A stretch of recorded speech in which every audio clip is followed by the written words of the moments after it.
الحمد لله رب العالمين والعاقبة للمتقين والصلاة والسلام على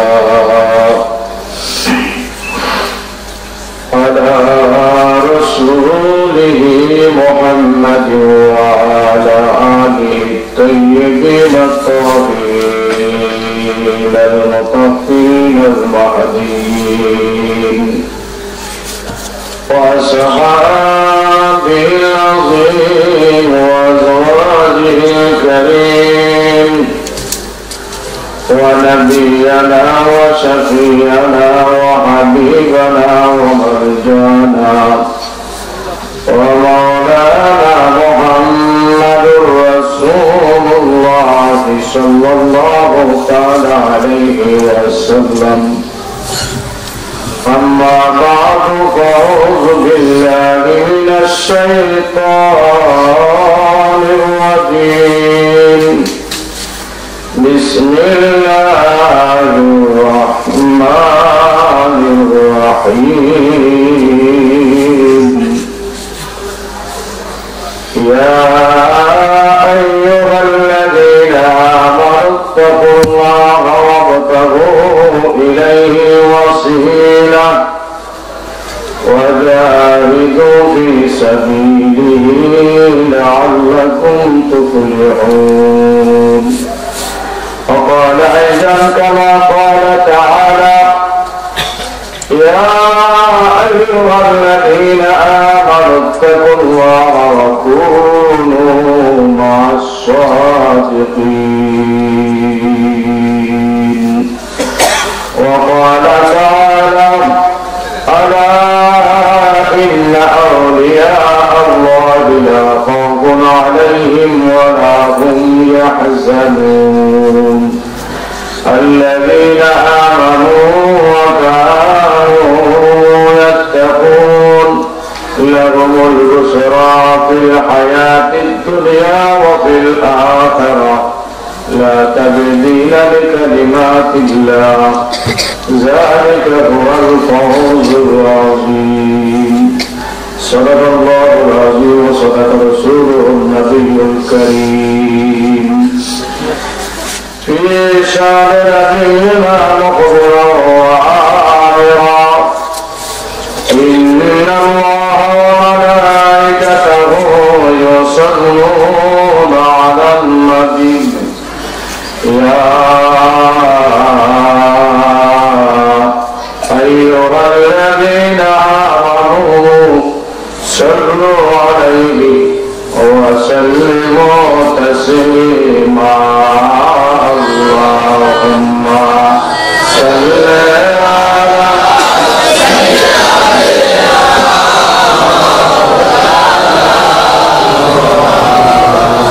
وعلى آل سيدنا مولانا محمد بولنا. اللهم صل على سيدنا مولانا محمد وعلى آل سيدنا.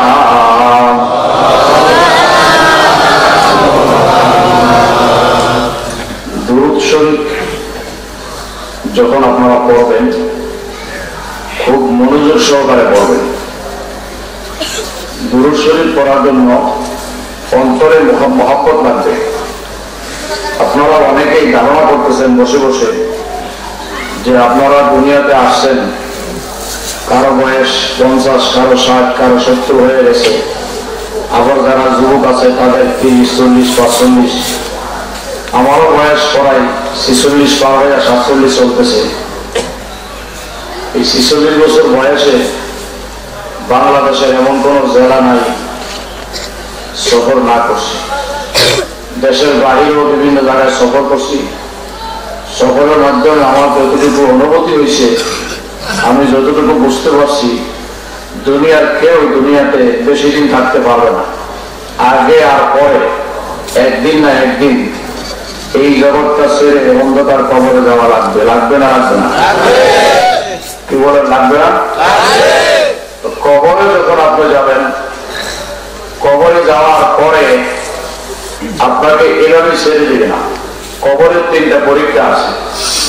কয়টা পরীক্ষা? 1 নম্বরে হলো মান রব্বুকা, তোমার রবকে। 2 নম্বর হবে মা দীনুকা, তুমি কোন ধর্মে ছিলা। 3 নম্বর প্রশ্নটাই হবে রসুলের পাককে কবরে হাজির করে দিবে, একবারে সামনে রেখে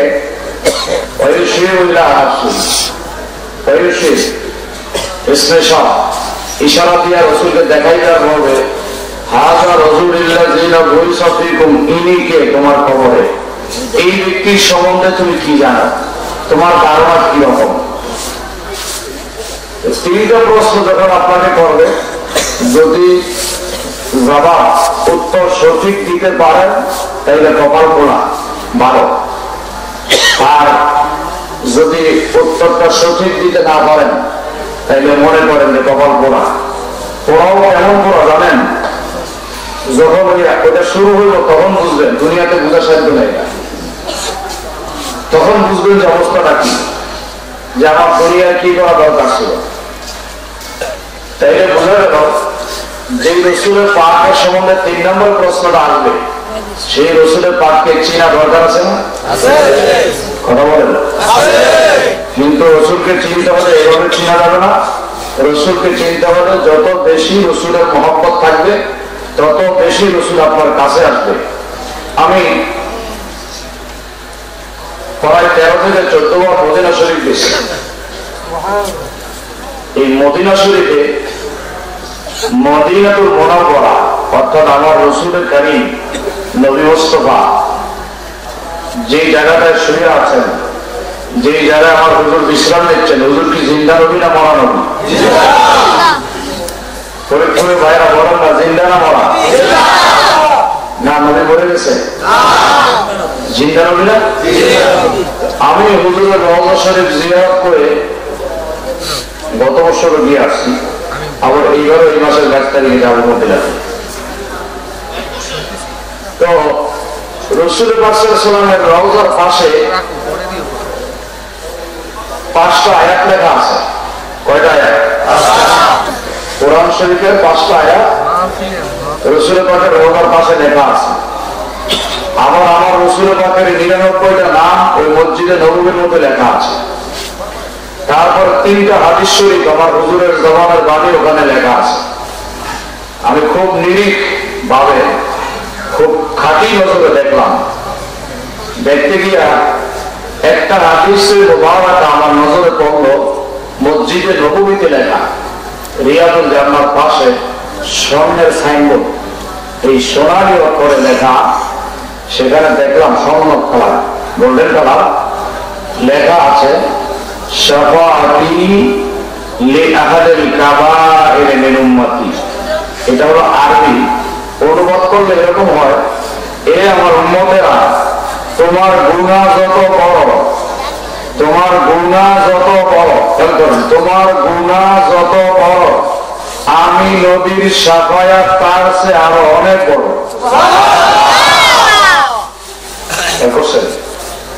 তাহলে আপনি গুনাহ করছেন, আমি গুনাহ করছি, এই চিন্তা আমি করি না, কিন্তু আমার রসুল করে না, করে না? রসুলের কি শর্ত বসছে রসুল আপনার আমার চিন্তা করার, কিন্তু হুজুর তো রহমাত লিল আলামিন। আমি আজকে একটু উদ্যোজগতের আলোচনা করব। তো উদ্যোজগতের আলোচনা করার আগে আমি আপনাদের কাছে জানতে চাই, আপনারা তো 2 ঘন্টা 3 ঘন্টা ওয়াজ শুনছেন, হয়তো কালকে শুনছেন 4 ঘন্টা অথবা 5 ঘন্টা, আজকে শুনছেন 8-9 ঘন্টা। আপনারা তো সাহাবায়ে কেরামদের মতো ওয়াজ শুনতে পারবেন না। আমার কাছে এই মুহূর্তে একটা হাদিস সামনে আছে, এই হাদিস শরীফের ব্যাখ্যা আমি দিতে গেলে ঘন্টার পর ঘন্টা চলে যাবে। রসুলের কারীম সাল্লাল্লাহু আলাইহি ওয়াসাল্লামের একটা হাদিস এরকম আছে, রসুল 14 ঘন্টা ওয়াজ করছে এক বসায়। কত ঘন্টা? আপনারা তো বক্তা পাওয়া নাই মাঝে মধ্যে, এক বক্তায় 2 ঘন্টা ওয়াজ করে, 1 ঘন্টা করে জায়গা আরেকজন আসে, আবার একজন করে আরেকজন চলে যায়। আর আমার হুজুর এক বসাতে, আমার দয়াল এক বসাতে সাথে 14 ঘন্টা ওয়াজ করছে, সাহাবীরা 14 ঘন্টা একটু পানি খাওয়ার চিন্তাও করে নাই, একটু প্রসাব করতে যাওয়ার চিন্তাও করে নাই। 14 ঘন্টা সাহাবীরা ওয়াজ শুনছে, এমন মনোযোগ সহকারে শুনছে, দুনিয়ার কোনো দিকে খেয়াল নাই। পাখি আইসা তাদের মাথায় বসত, পাখি বলতে পারতো নাকি গাছের গাইতে বসে না মানুষের মাথায় বসে, এরকম এত মনোযোগ সহকারে হুজুরের ওয়াজ সাহাবীরা শুনত। সেই রাসূলের কাহিনী ওনার জবানে উনি বলেছেন, ক্বালা নবী সাল্লাল্লাহু আলাইহি ওয়াসাল্লাম মাজলিসু ফিকহিন খায়রুম মিন ইবাদা ওয়া 60 সানা। এটা হাদিস শরীফ। এখানে ফোকাস কথা বলার সময় নেই, কারণ ইন্টারনেট কম্পিউটারের যুগ, মুহূর্তে মুহূর্তে রেকর্ড হচ্ছে, মুহূর্তে মুহূর্তে দলিল হয়ে যাচ্ছে, রেফারেন্স হয়ে যাচ্ছে। হাদিস শরীফ এটা। রাসূল বলছে 1 ঘন্টা। কয় ঘন্টা? জোরে বলেন। 1 ঘন্টা কোরআন এবং হাদিস শুনলে 60 বছর নফল ইবাদতের সওয়াব দেওয়া হয়। কয় ঘন্টা শুনলে? কত বছর? যদি 2 ঘন্টা শোনেন, 3 ঘন্টা শুনলে, এই তো অল্প সময়ে এত নেকি পাইতেছেন। এই সব কোথায় পাবেন? বাইরে গেলে পাবেন? পাবেন? ধরেন এখানে বসে থাকলে সব হইলই না, কিন্তু গুনাহ তো আর হবে না। ওটাকে বুঝে আসছে? এখানে বসে রইলেন, সব করা হয়নি, কিন্তু গুনাহ হওয়ার তো সম্ভাবনা আছে নাকি? গুনাহ হওয়ার কোনো সম্ভাবনা নাই। এই যে গুনাহ থেকে বাঁচা, নেকি অর্জন করা, এইটাই তো আল্লাহর ওলির দরবারে শিক্ষা দেয়। কি বলেন? আর আল্লাহর নবীকে চিনার জন্যই আজকে দরবার। এই জন্য আল্লাহ রাসূলের উপর বেশি বেশি দুরূদ শরীফ পড়বেন। রাসূলের পাক হাদিস শরীফ বলেছেন, আমি কয়টা পড়ে আমি একটু আমার মূল আলোচনার দিকে চলে যাব। আমি বিশেষ করে প্রত্যেক জেলায় জেলায় আলোচনা করি, প্রতিদিন মাহফিল থাকে। আজকে আপনাদের যে এখানে সাবিরিয়া দরবার শরীফে আসছি, আব্বাহুল খলিফা হিসাবে এটা দায়িত্ব আছে। আব্বাহুল খলিফা যেহেতু ওনাদের দায়িত্ব দিয়েছেন, খেলাফত দিয়েছেন, তো আসতে হয়। এখানে আসছি, আবার আগামীকাল সেই রাজশাহী চলে যাব 1 সপ্তাহ ধরে। প্রতি রাত কথা বলতে হয়, একদিনও মিস নাই।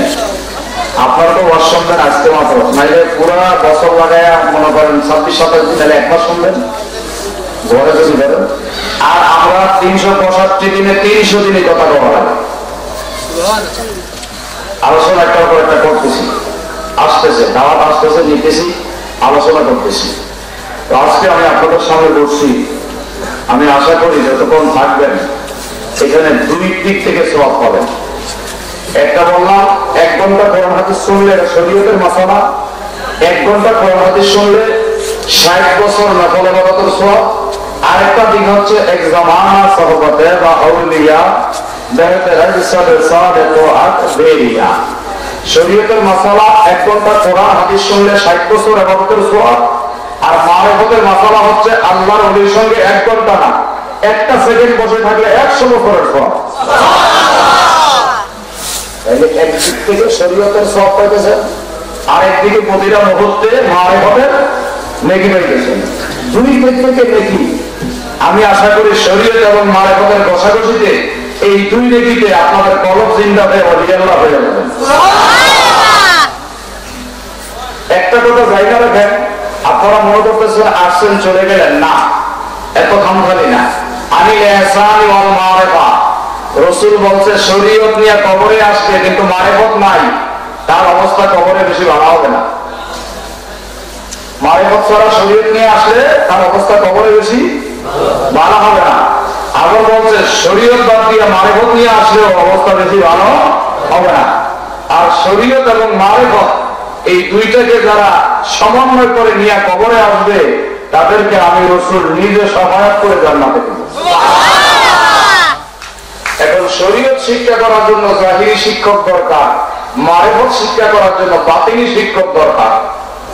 বাতিনি শিক্ষক হইলে আজকে সাবিরিয়া তার বাপ শরীফের পেশা বলুন না, এতে কোনো সন্দেহ নেই। আমি একটা কথা বলে রাখি, শোনেন, আমি জানি আমার আলোচনা কোনো মজা পাবেন না, কারণ বর্তমান ডিজিটাল যুগ, সব ডিজিটাল হয়ে গেছে। এই ডিজিটাল করতে করতে আজকে ইসলামের 12টা বাজায় আসছে। তো সেই কথা আসেন, আপনারা থাকে না যান, আমার কোনো আপত্তি নাই। আমার কথা হলো এজিদের কারবালার ইতিহাসে দেখা যায় এজিদের সৈন্য ছিল 22,000 আর হোসাইনের সৈন্য মাত্র 72 জন। কোথায় 22,000 আর কোথায় 72 জন? আপনারা হক করবেন কারে বলেন তো? 22,000 হক নাকি 72 জন হক? এই জন্য আমি সবসময় হিসেবে বলি যে সাবির সাহেব, আপনার চিন্তার কোনো কারণ নাই। মানুষ 2 জন থাকুক, সত্যের পথে থাকুক, 72 জন হয়ে লাভ নাই এই জিদের দলে গিয়া। ওরা বুঝছে না? কারবালার যুদ্ধের ইতিহাস এটাই শিক্ষা দেয়। বদরের যুদ্ধের ইতিহাসে তাই আমরা দেখতে পাই। আবু জেহেলের দলে গেছে 1000 লোক, আর রাসূলের দলে 313 জন। সত্যের দলে কম না বেশি? কম। আরেকটা হাদিস রাসূল বলছেন যে আমার উম্মতের মধ্যে 73 দল হবে, 72 দল জাহান্নামী, 1 জন জান্নাতি। এটা জাহান্নামী বেশি না কম? হ্যাঁ, আমার কাছে আছে, আমি দলিল রেফারেন্স দিয়ে দিব। বলছে আমার উম্মতের মধ্যে 73 দল, এটা সব আলেমের বিধান। যে কোনো আলেমের জিজ্ঞাসা করবেন, বলবে হ্যাঁ নবীর উম্মতের মধ্যে 73 দল। 73 দলের মধ্যে 72 জন যাবে জাহান্নামে, মাত্র একটা জাহান্নামে। বেশি যাবে না কম যাবে জান্নাতে? এই জন্য সাবির হিসেবে চিন্তা করার কোনো কারণ নাই। সত্যের দল সবসময় কমই থাকবে, এটা ইতিহাস শিক্ষা দেয়। কি শিক্ষা দেয়? ইতিহাস শিক্ষা দেয়। কিভাবে হক দল পাওয়া যায় সেই কথাটা আমি আপনাদের সামনে তুলে ধরবো। অনেকে মনে করে যে পীর মুর্শিদ আবার কেন লাগবে। আমি কিছুদিন আগে ওই ময়মনসিংহ শেরপুর গেছিলাম ওয়াজ করতে। গেছি আর অজুখানে অজু করতেছি, আর 2 জন লোক তর্ক করতেছে। এরা তো আর জানে না আমি আলেম মানুষ। আমি সবসময় সিভিল দেশে চলি। আজকে পাইছি আপনাদের আমার কোথাও দিয়ে আইসি, সদর রয়েছি, বাঁধেও এত কিছু থাকে না। কোনোরকম প্রতি একটা মাথা দিয়া, জুব্বা একটা গায়ে দিয়া সাধারণ ভাবে চলি সব সময়। ওরা তো আর জানে না আমি যে আলেম মানুষ। আমি অজু করতে আছি, এরা পাশে হয়ে আমার তর্ক করতেছে। একজনের ফিল করা বড়, আরেকজনের ফিল করা সেরে। আমি উজু করি আর বলি, ওদের সঙ্গে কথা বলা যায় না। আমি উজু করে শেষ করার পরে জিজ্ঞেস করলাম, বাবা কি হয়েছে আপনাদের? একজনের কইতেছে ফিল করা বড়, আরেকজনের কইতেছে ফিল করা সেরে। আর 3 নম্বর মাঝখানে একটা আছে, এটা একটা মা বাপ থাকতে আবার ফির গিয়ে, মা বাপ থাকতে আবার এই 3 জনের 3 দিকে রামায়ণ শুরু করছে।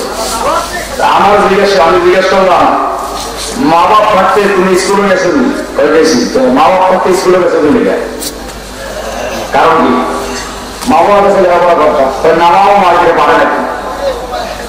মা বাবা থাকতে যেমন স্কুলে ভর্তি হওয়া লাগে, ঠিক মা বাবা থাকতে ওর বিয়ের কাছে নিয়ে আমার পড়াশোনা করা লাগে।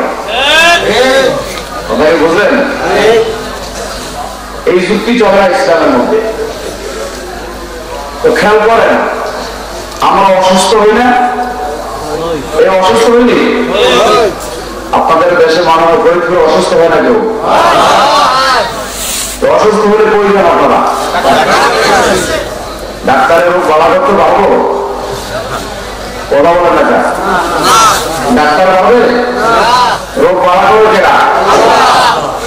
আমার কাছে ডাক্তারের কাছে কি? দুনিয়ার যত মানুষ আছে সবাই জানে রোগ বলা করার মানে কে? তারপরও আপনারা আল্লাহরে দিয়ে ডাক্তারের কাছে দৌড়ান। এর মানে এই না আপনাদের বিশ্বাস ডাক্তারের রোগ বাড়া করবে। তখন বলবেন হুজুর রোগ বাড়া করবে আল্লাহ, ডাক্তারের উসিলা। তো রাসূল তো বলছে আলা ইন্না ফিল জাসাদে মুদ্দাতুন ইযা সালুহা সালুহাল জাসাদ ওয়া ইযা ফাসাদাত ফাসাদাল জাসাদু কুল্লুহু আলা ওয়াহিয়াল কাল। বুখারীর হাদিস, মুসলিমের হাদিস, মেশকাতের হাদিস। রাসূল বলছেন গোটা মানব দেহের মধ্যে প্রত্যেকটা মানুষের মাথার তালু থেকে পায়ের তলা পর্যন্ত গোটা দেহের, এই দেহের মধ্যে একটা মাংসের টুকরা আছে, একটা গোস্তের টুকরা আছে, এইটার নাম হইল কাল। এই কাল যখন অসুস্থ হয়ে যায়, অপবিত্র হয়ে যায়, গোটা দেহ অসুস্থ অপবিত্র হয়ে যায়। কারো যখন সুস্থতা লাভ করে পবিত্র হয়, গোটা দেহটা পবিত্র হয়ে যায়। এই জন্যই এই বাতিল রোগের জাহিরি জেসমানি শরীরের রোগ হইলে যেমন রোগ বালা করবে আল্লাহ, দৌড়ান ডাক্তারের কাছে, ঠিক গুনাহ মাফ করে কলবকে পরিষ্কার করবে আল্লাহ। কিন্তু আল্লাহকে তো সরাসরি পাবেন না, একটা উসিলা নিয়ে আল্লাহর ওলির দরবারে বসে আল্লাহর ওলির নগরের বসায় আল্লাহর ওলির কদমের ছোঁয়ায় আপনার মরা কলব জিন্দা হয়ে যাবে।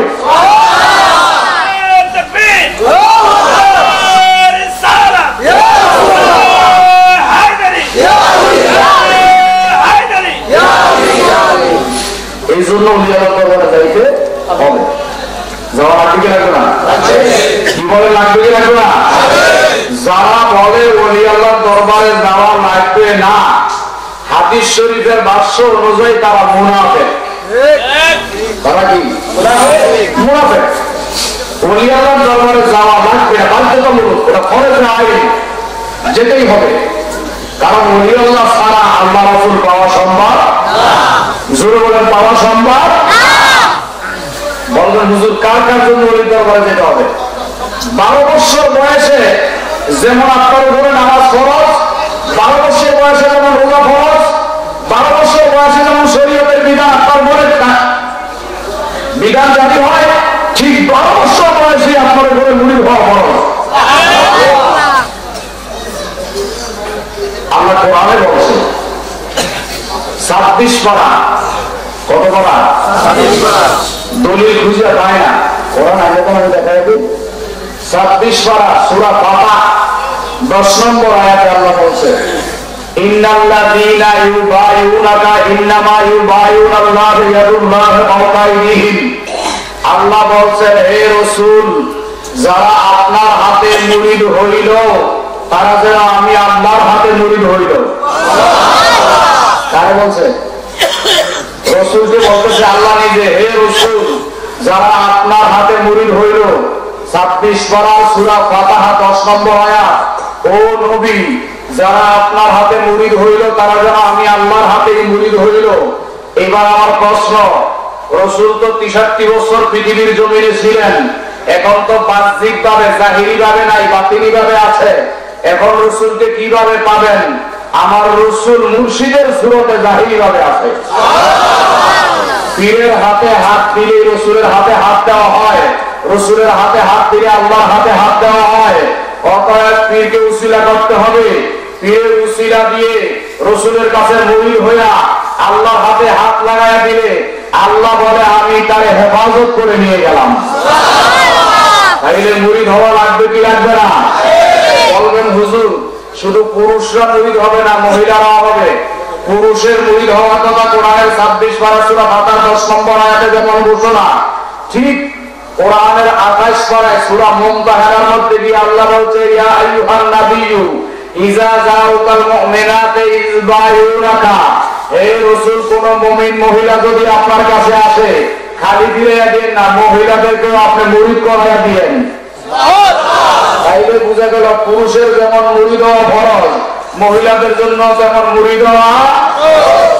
কোন নারী কোন পুরুষ মুরিদ হওয়া ব্যতীত আল্লাহ রাসূলকে পাওয়ার আশা করা যায় না। অতীতে কেউ পায় নাই, কেউ পায়। ইমামে আযম আবু হানিফার মতো মানুষ, তিনি বলছেন, আমি যদি মুরিদ না হইতাম জাফর সাদেকের হাতে ধ্বংস হয়ে যাইতাম। এত বড় আলেম আবু হানিফার মতো মানুষের মুরিদ হওয়া লাগছে, গাউসে পাক আব্দুল কাদের জিলানীর মতো মানুষও মুরিদ হওয়া লাগছে, গরিবে নামাজ মঈনুদ্দিন চিশতির মতো মানুষ মুরিদ হওয়া লাগছে, বাহাউদ্দিন নকশবন্দির মতো মানুষ মুরিদ হওয়া প্রয়োজন, মুজাদ্দিদ আল-কাসানির মতো মানুষ মুরিদ হয়েছে, ইমাম মালিকের মতো মানুষ, ইমাম শাফিঈর মতো মানুষ, ইমাম আহমদ বিন হাম্বলের মতো মানুষ, ইমাম হাসান বসরির মতো মানুষ, তারাও মুরিদ হয়েছে। তাহলে বোঝা গেল পীর মুরিদি আজকের নয়, এটা রাসূলুল্লাহর যুগ থেকে শুরু হয়েছে। তাইলে মুরিদ হওয়া লাগবে কি লাগবে না? আমি আপনাদের কাছে এতটুকু বলবো, হক দরবার চাইয়া আপনারা মুরিদ হয়ে যান। হক দরবার বলতে কোন দরবার? একটাই শুধু, যেই দরবারে পাক পাঞ্জাতন শব্দটা আছে এই দরবারটা হক দরবার। যেই দরবার পাক পাঞ্জাতন শব্দ নাই সেটা হক দরবার হতে পারে না। এই সাবিরিয়া দরবার শরীফ, এটা আল্লামা শাহেদ সাজ্জাদ হোসেন রনি চিশতি সাবিরির মন গড়া দরবার নয়।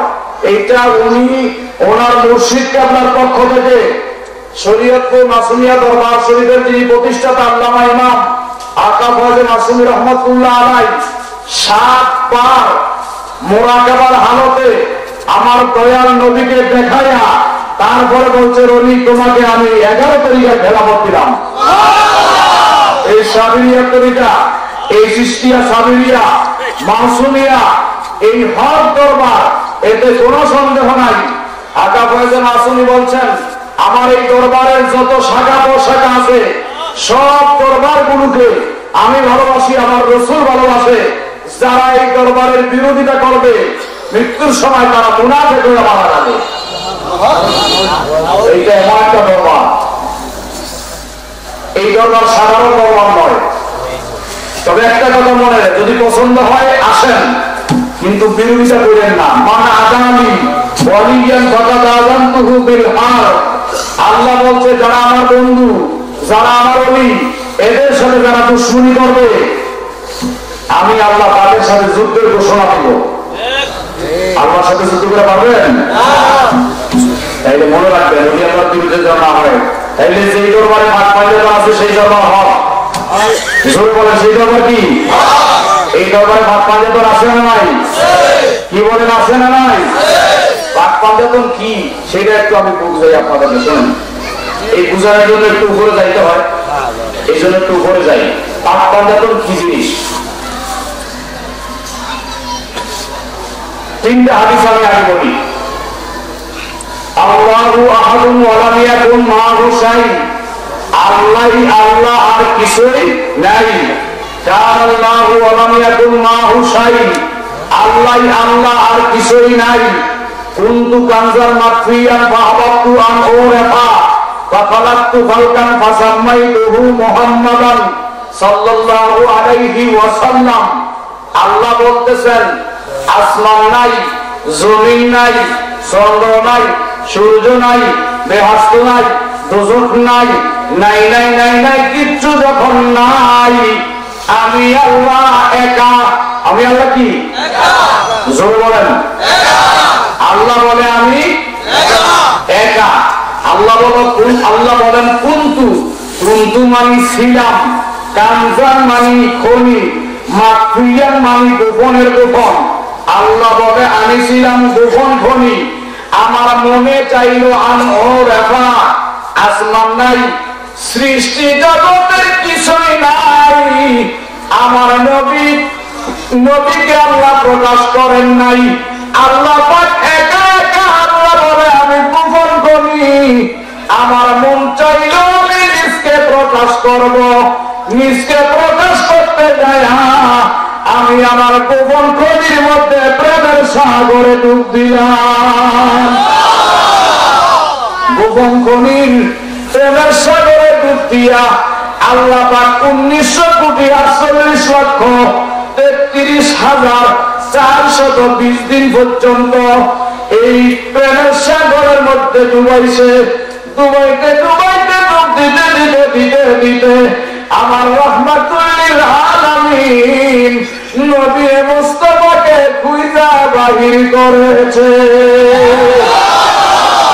খুঁজা যখন বাহির করলো, বাহির কইরা রহমতের নবী, মায়ার নবী, দয়ার নবীর নাম দিল মুহাম্মদ। কি নাম?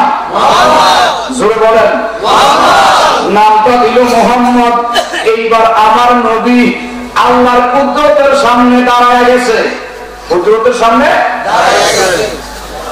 কিছুই নাই, সৃষ্টি জগতের ছিল স্রষ্টা। স্রষ্টা মুহাম্মদে করিয়া আমার নবীকে মাত্র প্রকাশ করলো। নবীকে মাত্র প্রকাশ করলো। নবীকে প্রকাশ করা মাত্র আমার নবী কুদরতি ভাবে আল্লাহর সামনে দাঁড়ায় গেছে। দাঁড়ানোর পরে আমার আল্লাহ বলে, আমি আমার বন্ধু নবী মুস্তাফার জিকির করা শুরু করে দিলাম। কত বছর জিকির করলেন? আল্লাহ বলে 1 কোটি বছর আমি আমার নবী মুস্তাফার জিকির করলাম। নবী বলে আমি 1 কোটি বছর আল্লাহর জিকির করলাম। জিকির করার পরে আল্লাহ পানা দাঁড়াইলা মুহাম্মদ, আমি আমার নবীর দিকে নজর দিলাম। নজর দেওয়া মাত্র আল্লাহ বলতেছেন আমি নবীর দিকে নজর দিলাম, আমার নবী আমার দিকে নজর দিল। নজর দেওয়ার পরে আমার বন্ধু মুস্তাফা নামাজে দাঁড়ায় গেল। কোন সৃষ্টি নাই, নবীজি নামাজে দাঁড়াইছে। আল্লাহু আকবার কইয়া নিয়াত বাঁধলেন। 1000 বছর পর্যন্ত দাঁড়ানো অবস্থায় রুকুর মধ্যে গেলেন 1000 বছর, রুকু থেকে উঠলেন আবার 1000 বছর, সিজদায় গেলেন 1000 বছর, এই সিজদার মাঝখানে 1000 বছর, তৃতীয় সিজদায় 1000 বছর। 1 রাকাত নামাজ পড়তে আমার নবী মুস্তাফার সময় লাগলো 6000 বছর। কত বছর? 6000 বছর লাগায়া 1 রাকাত নামাজ, আর 1 রাকাত পড়তে 6000 বছর, 12,000 বছর লাগায়া রাহমাতুল লিল আলামিন 2 রাকাত নামাজ পড়া সালাম যখন ফিরাইছে, সালাম ফিরে আবার দাঁড়াইছে, নিয়াত যখন বাঁধে আল্লাহ বলছে বন্ধু মুস্তাফা আর নামাজ পড়ার দরকার নাই, আপনি একটু আমার দিকে তাকান। আল্লাহ আবার নবীর দিকে তাকাইল। নবীর দিকে তাকানোর পরে আমার নবীর চেহারা থেকে একটা নূরের খণ্ড ঝরে পড়ল। ওই নূরের খণ্ড দিয়া মা ফাতেমারে বানাইল। ওই নূরের খণ্ড দিয়ে কারে বানাইল? মা ফাতেমারে বানাইল। দ্বিতীয় নজর আল্লাহ দিল, দেওয়ার পরে দ্বিতীয় নজর একটা নূরের খণ্ড নবীর চেহারা থেকে ঝরে পড়ল। ওই নূর দিয়া আল্লাহ হযরতে মাওলা আলীরে বানাইল। 3 নম্বরে নজর দিলেন, আরেকটা রাসূলের চেহারা থেকে নূরের খণ্ড ঝরে পড়ল। পড়ার পরে ওই নূরের খণ্ড দিয়ে ইমামে হাসানকে বানাইলেন। 4বার নজর দিলেন, আরেকটা নূরের খণ্ড ঝরে পড়ল, ওইটা দিয়ে ইমামে হুসাইনকে বানাইলেন। কারে বানাইলেন? কয়জন বানাইলেন? আগে বানাইছে কারে? নবীরে। তারপরে নবীর দিকে নজর করে নবীর চেহারা থেকে জোরে পড়া নূর দিয়ে বানাইছে 4 জন। এই 4 জন, একজন মা ফাতেমা, একজন মাওলা আলী, একজন ইমামে হাসান, আর একজন ইমামে হুসাইন। এই 4 জনকে বানানোর পরে মা ফাতেমা দৌড় দিয়ে আমার দয়াল নবীর সামনে দাঁড়ায় গেল। শেরে খোদা মাওলা আলী নবীর পিছনে দাঁড়ায় গেল। হযরত ইমাম হাসান গাইলে দাঁড়ায় গেল, ইমামে হুসাইন নামে দাঁড়ায় গেল। আমার নবী মাঝখানে আছে। আল্লাহ পাক এইবার আমার নবীর নূরি চেহারার দিকে একটা নজর দিলেন। নজর দিয়ে কুদরতি ভাবে আল্লাহর নূর এই ফাঁককে তাপ করা আরম্ভ করল। কি করতেছে? তাওয়াফ করতেছে। বাপ্পাকে তাওয়াফ করা আরম্ভ করছে। কাবাগরে হাদিসে আছেন এখানে। কাবাগর কয় তাওয়াফ করে? কয়বার চক্কর দেয়? 7 বার। কয়বার দেয়? 7 বার চক্কর দেয়। এই 7টা চক্কর কেন দেয় জানেন? আল্লাহ পাকের কুদরতি নূর বাপ্পা বেতনকে 7টা চক্কর দিল, এক তাওয়াফ হইল। দেওয়ার পরে আল্লাহর কুদরতি নূর দাঁড়ায় গেল। দাঁড়ায় আবার নবীর দিকে যখন নজর করলো, ওই নজরে যেই নূর ধরে পড়ছে সেই নূর দিয়ে কাবা ঘর বানাইল। বানাইছে এই জন্য কাবা ঘরকে 7 চক্কর দিলে এক প্রবলেম। এখন তো আদি সবার যায়, শুধু যায় কি করে জানেন? প্রবলেমে চলে আসে, আসলে হাকিকত বুঝে, শুধু শরীয়তের নিয়ম পালন করে আসে, মারেফতের ধার ধারেও যায়নি। কিন্তু যায় বুঝে নিয়ে দেয়, যদি জিজ্ঞেস করে কি দেখলেন, কি দেখছে এটাও বলতে পারো না ঠিক মতো। ঠিক না? ঠিক কি বলেন? ঠিক না? এই উসুলে পাক কাবা শব্দের 40টা অর্থ। কাবা শব্দের কয়টা অর্থ? 1 নম্বর অর্থ হলো কাবা শব্দের জন্য উসুল জায়গা। 2 নম্বর অর্থ হলো কাবা শব্দের অর্থ পদচিহ্ন। কাবা শব্দের অর্থ কি? এই কাবাটা কার পদচিহ্ন? কাবাটা হয়েছে পাকবানের পদচিহ্ন। কার পদচিহ্ন? এই 5 জনের পদচিহ্ন। দয়াল নবী, মা ফাতেমা, শেরখুদা আলী, ইমামে হাসান, ইমামে হুসাইন, এই 5 জনের পদচিহ্ন হচ্ছে কাবার নকশা।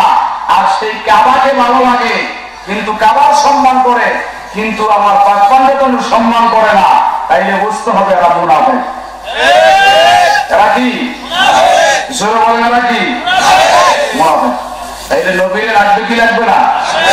জোরে বলেন, লাগবে কি লাগবে না?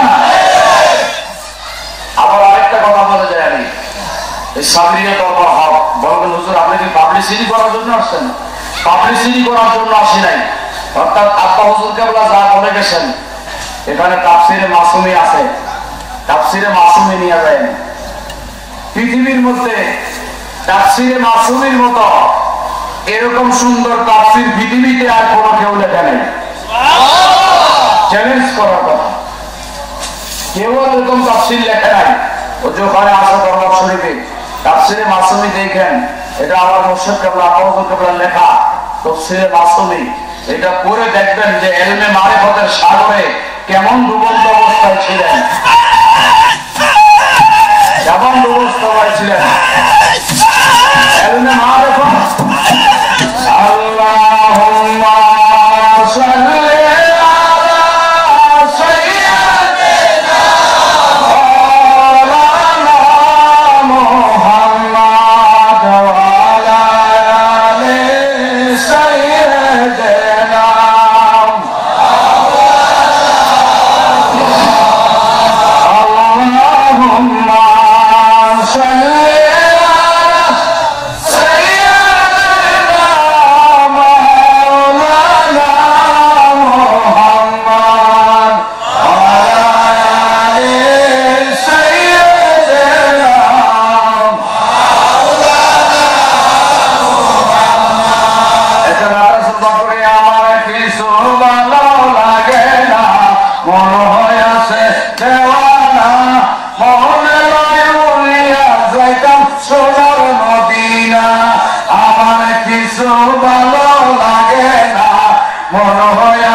যাইতে পৌঁছায়নি। আর মিয়া নিয়ত করেন, নিয়ত করলে যাইতে পারবেন। যদি নিয়ত না থাকে, অন্তরে খালেস নিয়ত না থাকে, কিয়ামতের আগেও যাওয়া সম্ভব। আমি আমার একটা কথা বলি, আমার আব্বা হুজুর কেবলা বলছে যে বাবারে মদিনা যাওয়ার নিয়ত করো। আমি বললাম বাবা এত টাকা পয়সা বানো করি, টাকা পয়সা তোমার ভূতে জোগায় দিব নিয়ত করলে, বলেন না সুবহানাল্লাহ। আমি বললাম যে আমার কাছে তো এত টাকা পয়সা নেই, নিয়ত করো। তখন নিয়ত করে ফেলাইলাম। নিয়ত যখন করলাম, সকালবেলা মসজিদে ফজরের নামাজ পড়ে বাহির হইছি, এক ব্যক্তি আয়া বলতেছে হুজুর আমি উমরায় যাব, আপনি আমার সাথে চলেন। যেদিন নিয়ত করছি তার পরের দিনে কইতেছে হুজুর আমি উমরায় যাব, আপনি আমার সাথে চলেন। আমি কই বাবারে আমার কাছে টাকা নাই, আপনার সম্পূর্ণ খরচ আমি ব্যবস্থা করব। দেখছেন যেদিন নিয়ত করছি এর পরের দিন এসে আমার বলতেছে এরপরে পাসপোর্ট করে তার সাথে গেলাম, নিয়ে চলে আসলাম। আসার পরে এখন এমন জিনিস দেখেছি মক্কা মদিনাতে আবার মন চায় যাইতে। আমি তো একবার তো পরে অন্য টাকা দিয়ে গেলাম, এই নিজের টাকা আর কে নিবো, আমারে মক্কা মদিনা যাইতেই মন চায়, যাইতেই মন চায়। আবার নিয়ে তারেকটা করলাম, করার পরে 10 জন লোক আইছে, আর 10 জনে কইতেছে হুজুর আমাকে ওমরা করতেছে, আমি খরচ কে দিব? আমার 10 জনের দরকার 10 লাখ টাকা দিন, তাইলে ওমরা করে লাভ নেই। 10 লাখ টাকা দিয়ে বড় খরচ 2 বার করা যায়। কয়বার করা যায়? 2 বার করা যায়। এইভাবে 14 বার করে আয়া বসি মক্কা মদিনা থেকে। আবার এই যে মাসের 22 তারিখে যাইতে আসি গা। দেখেন, যদি অন্তর খালেস থাকে আর মুর্শিদের নজর থাকে, দয়া থাকে, তাহলে টাকার অভাব পড়ে? জোরে বলেন পড়ে না। নিয়ে যায় মালিকে দয়া করে। আর যদি নিয়ত খালেস না করেন, তাহলে কিয়ামতের আগে 1000 কোটি টাকা মালিক হলেও যাইতে পারবেন না। আমার নবী ডাক দিতে হবে, আল্লাহ ডাক দিতে হবে মক্কা মদিনা যাওয়ার জন্য। এই জন্য আগে নিয়ত করেন। মক্কা মদিনা যাওয়ার ইচ্ছা আসেনি আপনাদের? মনে তো কইছেন, অন্তর দিয়ে কইছেন তো? হাতে কান্ত দিকে যাইতে ইচ্ছা? তুলছেন, আলোচনা করেন না। এই বকিলের মতো এরকম নিচে রাখছেন, আমি বকিল নাকি কোনো? আলোচনা করেন, আলোচনা করেন। একটু বসা দেন, বসা দিচ্ছেন নি? একটা কাজ দেন, কাজ জোরে দেন না, কাজ নিয়ে কাজ দিতেও বড় লাগে, কাজ দিচ্ছেন নি? একটা নাড়া দিবেন এমন জোরে, এত জোরে দিবেন এই আওয়াজ আরো 7 জনের উপরে চলে যাবে। কেউ জবান বন্ধ রাখবেন না, যেটা জবান বন্ধ রাখবে এটা বউয়া বাড়িতে যাইব। খেয়াল রাখেন, নারায়ে তাকবীর। একটু আওয়াজ হয়েছে, এখানে একটা পড়ে হয়েছে না, আরো জোরে দিয়ে দেব। নারায়ে তাকবীর, নারায়ে রিসালাত, নারায়ে হায়দারি, নারায়ে হায়দারি, সাবিরিয়া দরবার শরীফ, সাবিরিয়া দরবার শরীফ, আসুমিয়া দরবার শরীফ, আসুমিয়া দরবার শরীফ। আপনারা যারা অন্তর থেকে নিয়ত করছেন, অবশ্যই মরণের একদিন আগে হলেও আপনি মক্কা মদিনা যাবেন ইনশাআল্লাহ।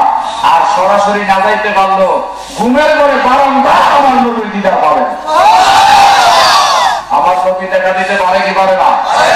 জোরে বলেন, পারে কি পারে না? আমার নবী কেমন দেখা দেয়, এই আমার ফরিদপুরের ভাইরা, সাবিরিয়া দরবার শরীফের আশেপাশের ভাইরা শোনেন, আমার নবী কেমন দেখা দেয়। আমার নবী কেমন আসে গুনাহগার উম্মতের ভাঙ্গা ঘরে, আমার নবী আইসা যায়। আমাদের হানাফি মাযহাবের একজন যোগ্য ইমাম আল্লামা ইমাম বসরি রাহমাতুল্লাহ তাআলা আলাইহি, তিনি একটা কসিদার কিতাব লিখেছেন। ইমাম বসরির কথাটা আমি আপনাদেরকে একটু বলবো। আমার নবী কেন আসবেন, কেমনে ঘরের মধ্যে আসে।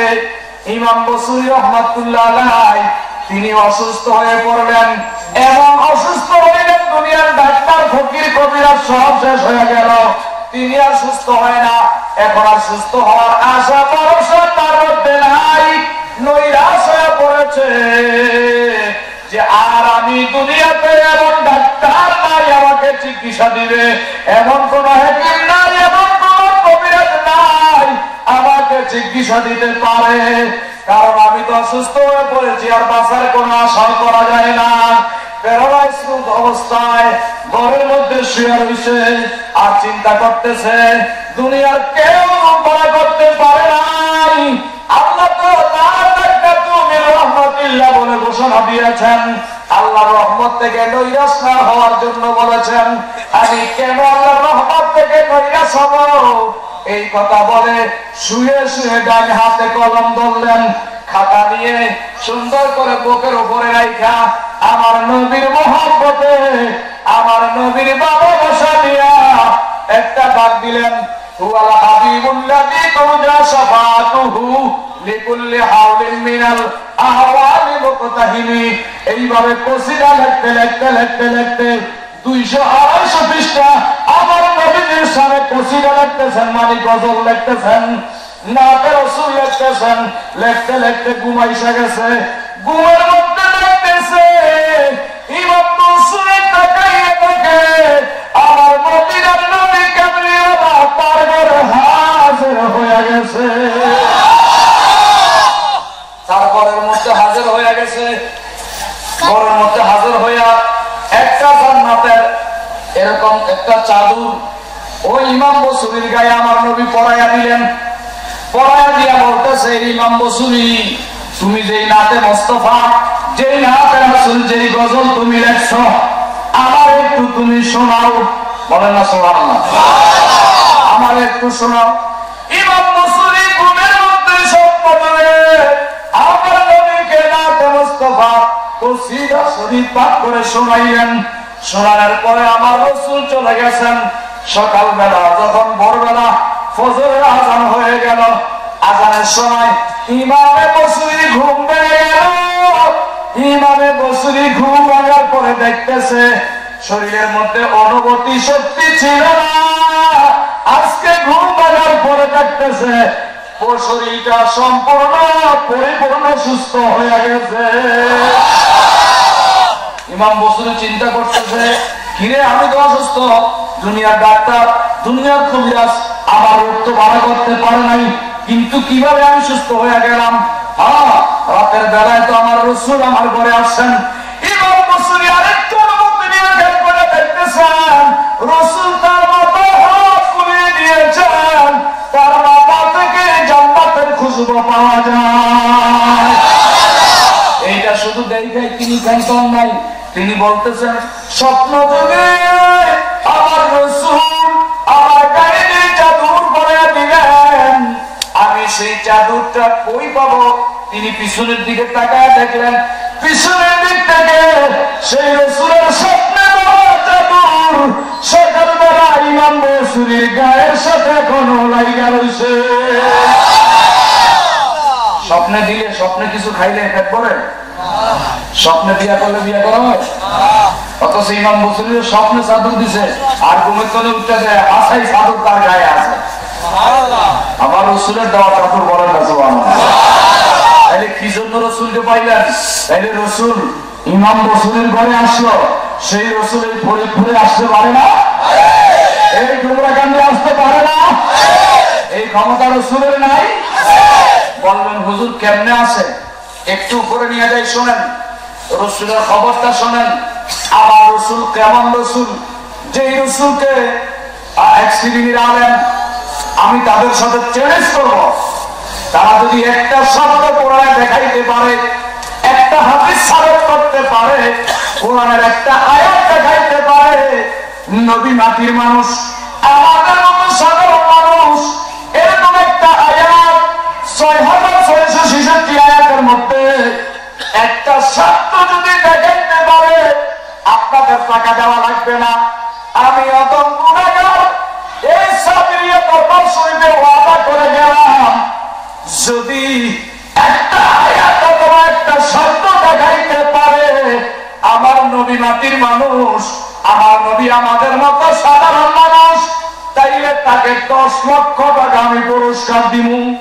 10 লক্ষ টাকা দিব। চ্যালেঞ্জ করে গেলাম, একটা আয়াত অথবা একটা শব্দ, হাদিসের একটা এবারও যদি দেখাইতে পারে কিয়ামত হয়ে যাবে। কোরআনের একটা শব্দ, হাদিসের একটা এবারও দেখানো সম্ভব না। নবী মাটির মানুষ, আমাদের মতো মানুষ, একটা আয়াত দেখানো সম্ভব না। যারা নবীকে সাধারণ মানুষ মনে করে, যারা মাটির মানুষ মনে করে, তারা মুনাফিক। হুজুরকে সাধারণ মনে করা যাবে না। বলবেন হুজুর কেন? আরে আমার হুজুর আর তুই এক কেমনে? আমি একটু মিলিয়ে দিই, শুনেন কেমনে এক কস। এই বেটা বেকুবের দল, আমার নবীর মাকাম কত উঁচা একটু শুনেন। শবে বরাতের রাত্র, আপনারা শবে বরাত করেন না? জোরে বলেন করেন না? এই শবে বরাতের রাত্র আমার নবী দাঁড়াইছেন, ওযু বানাইলেন। কি বানাইলেন? এইভাবে আস্তিন বটলেন। এটা আপনারা কি আস্তিন বলবেন? জামানের কি আস্তিন আস্তিন, এই আস্তিন বসে দাঁড়াইলেন, ওযু বানাইলেন, ডাকছেন আবু বকর একটু পানি নিয়ে আসো, আমি দয়াল ওযু বানাবো। এই ওমর পানি নিয়ে আসো, ওসমান পানি নিয়ে আসো। সবাই কেমন দোয়া করে রাখলেন, কে কার আগে পানি এনে আমার রাসূলকে ওযু বানায়া দিবেন। সব সাহাবীদেরকে রাসূল থামায়া দিলেন, থামো ওহী আসতেছে। জিবরাইল কেন আসছে একটু দেখা নেই, তারপর ওযু বানাবো। জিবরাইল এসে বলছেন, ইয়া রাসূলুল্লাহ, নবী গো, ও নবী রহমাতুল লিল আলামিন, নবী গো, আপনাকে আবু বকর কত ওযুর পানি আগায় দেয়, উমর কতদিন আগায় দেয়, উসমান কতদিন আগায় দেয়, আলী আগায় দেয়, বিশিষ্ট সাহাবাগণ আপনার কত হাজার ওযু বানায় দিয়েছে। ইয়া রাসূলুল্লাহ, আমি জিবরাইল একদিনও আপনারে ওযু বানায় দিতে পারি নাই। নবী গো, যদি আপনি হুকুম দেন নবী, আমি জিবরাইল আজকে পানি আইনা আপনারে ওযু বানায় দিব।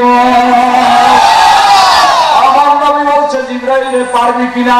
বলে, হুজুর আপনি যদি হুকুম দেন তাইলে আমি পারবো।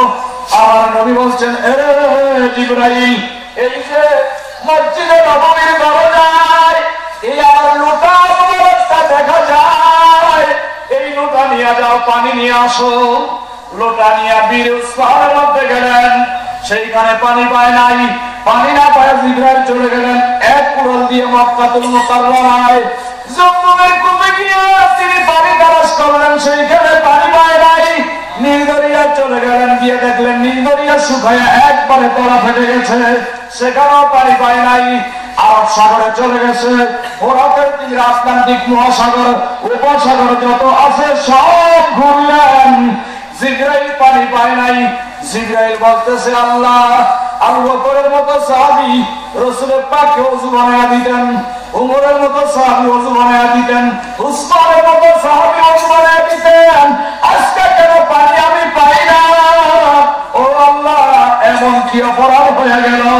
শবে বরাতের রাত্রি রহমাতুল লিল আলামিন নামাজ পড়বে, আর আমি জিবরাইল ওযুর পানি আনতে গিয়ে বড় বিপদের মধ্যে আছি, পানি কেন পাই না? আল্লাহ ডাক দিয়া কয়, জিবরাইল, আমার বন্ধু নষ্ট করছি না, আমি খোদার দরবারে একটা মান্নত করো, আমার দরবারে মান্নত করলে আমি খোদা পানির ব্যবস্থা করে দিব।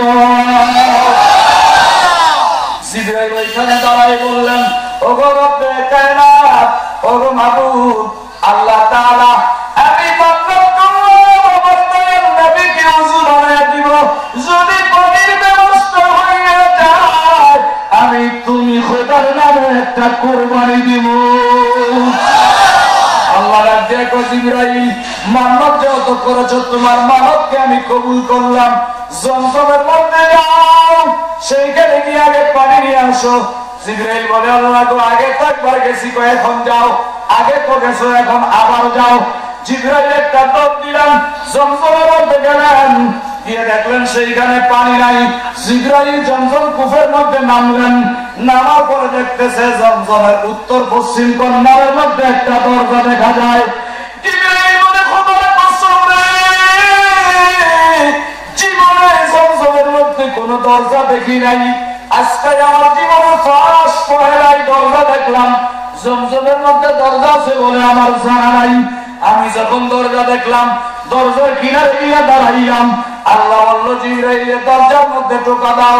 দরজার মধ্যে টোকা দিলাম, দরজাটা খুলে গেল। জিবরাইল বলে, হাঁটতে হাঁটতে হাঁটতে হাঁটতে অনেক হাঁটা হাঁটলাম, হাঁটতে হাঁটতে এমন একটা জগতের মধ্যে আমি ঢুকে গেলাম, এমন একটা জগতের মধ্যে প্রবেশ করলাম, সেই জগৎটা এই জগতের মতো না, এরকম হাজারে জগৎ একত্র করলে ওই জগৎ তার চেয়ে কোটি কোটি গুণ বেশি বড় হয়ে যাবে।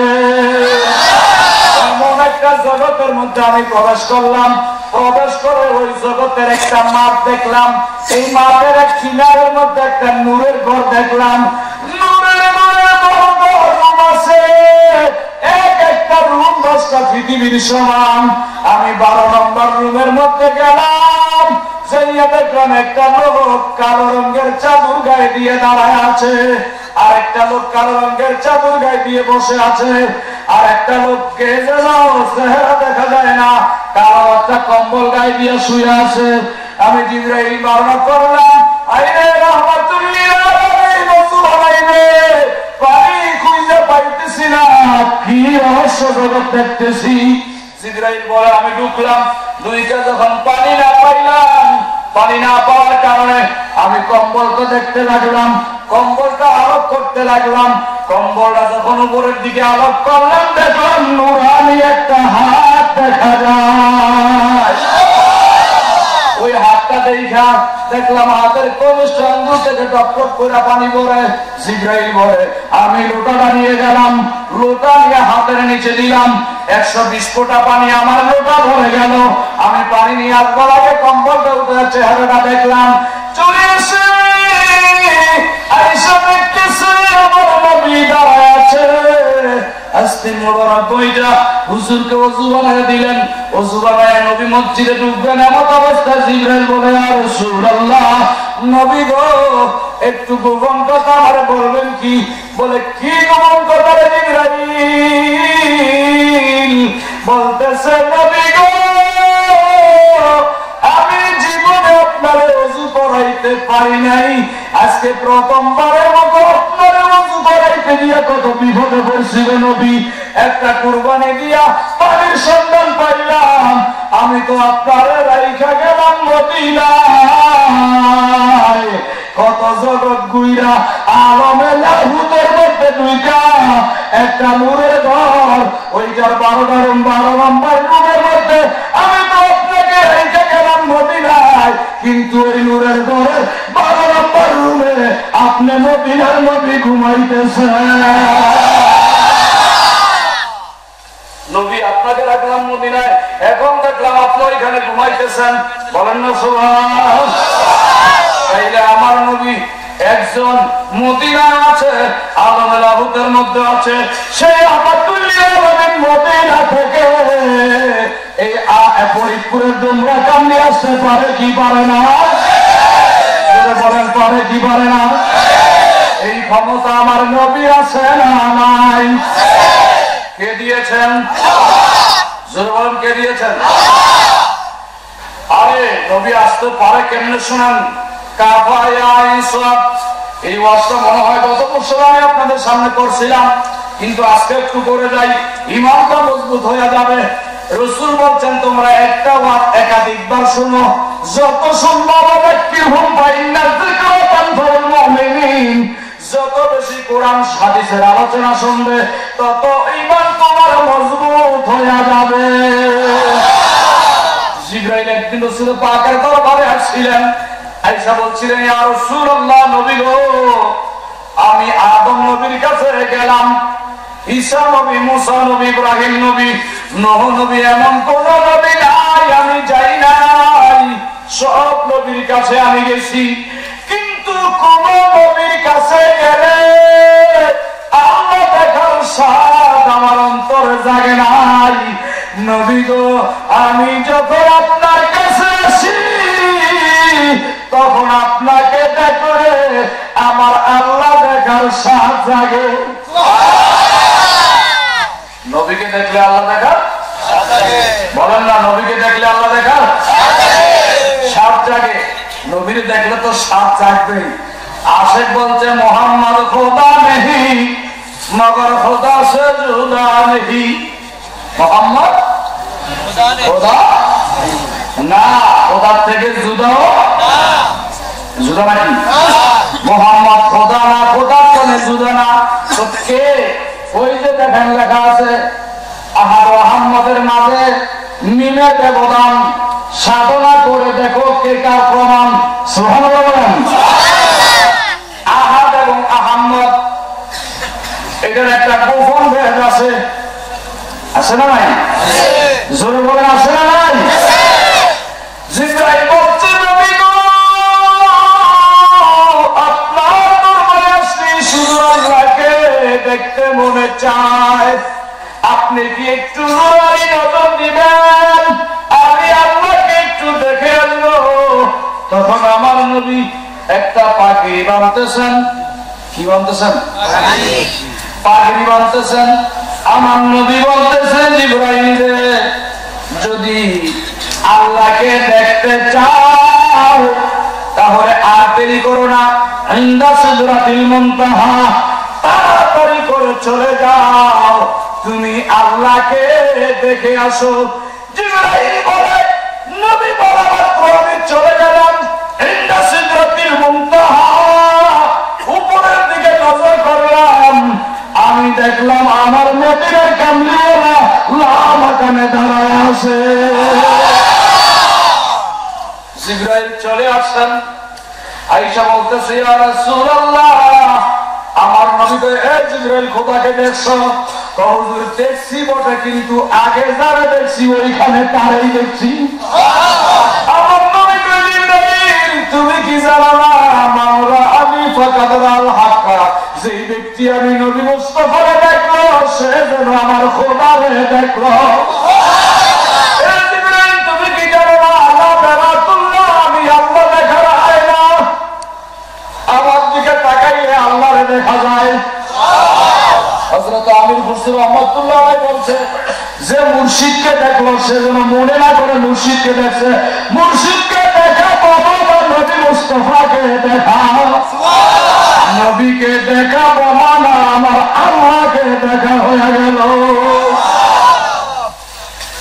এই জন্য আমার আব্বা হুজুর কেবলা ইমাম কাফেজে মাসুদ রহমাতুল্লাহ আলাইহি উনি বলতেন মাঝে মধ্যে, যেটা হয় মুর্শিদের পাগল, মুর্শিদি থাকে তার সঙ্গে, আপনার আপন থাকে না, মিশে যায় রঙ্গে রঙ্গে। বলে না, যেটা হয় মুর্শিদের পাগল, মুর্শিদি থাকে তার সঙ্গে, আপনার আপন থাকে না, মিশে যায় রঙ্গে রঙ্গে। কন্যা সুবহানাল্লাহ। মুর্শিদের প্রেমে পাওয়া হয়ে যান। যারা মুরিদ হন নাই, আকুল আবেদন থাকবে আপনার যে এই দরবারে মুরিদ হতে হবে এমন কোন কথা না। যে কোন একটা হক্কানি দরবারে গিয়ে আপনি হাত লাগায় পীরের হাতে মুরিদ হয়ে যান, পীরের হাতে যেই দিন মুরিদ হয়ে যাবেন সেই দিনটা হবে আপনার কল্যাণের দিন। সেই দিনের সৎকার আপনি হাসরের ময়দানে ক্ষমা পেয়ে যাবেন। হাদিস শরীফে আছে, আল-বায়াতু মাউতুল জাহিলিয়াত, যেটা মুরিদ না হয়ে মারা গেল সেইটা যেন আবু জাহেলের মতো মরে গেল। কার মতো? মুরিদ না হয়ে মরলে কার মতো মরলো? আবু জাহেলের মতো। এই জন্য মা বোন যারা আছে তাদেরকেও বলবো, আপনারাও একজন হক্কানি পীরের কাছে মুরিদ হয়ে যান। কারণ মুরিদ না হইলে মাল্লাইসা হুসাইখা ফসাইখা হুসাইতান, যে ব্যক্তির পীর নাই তার পীর হলো শয়তান। তার পীর কি?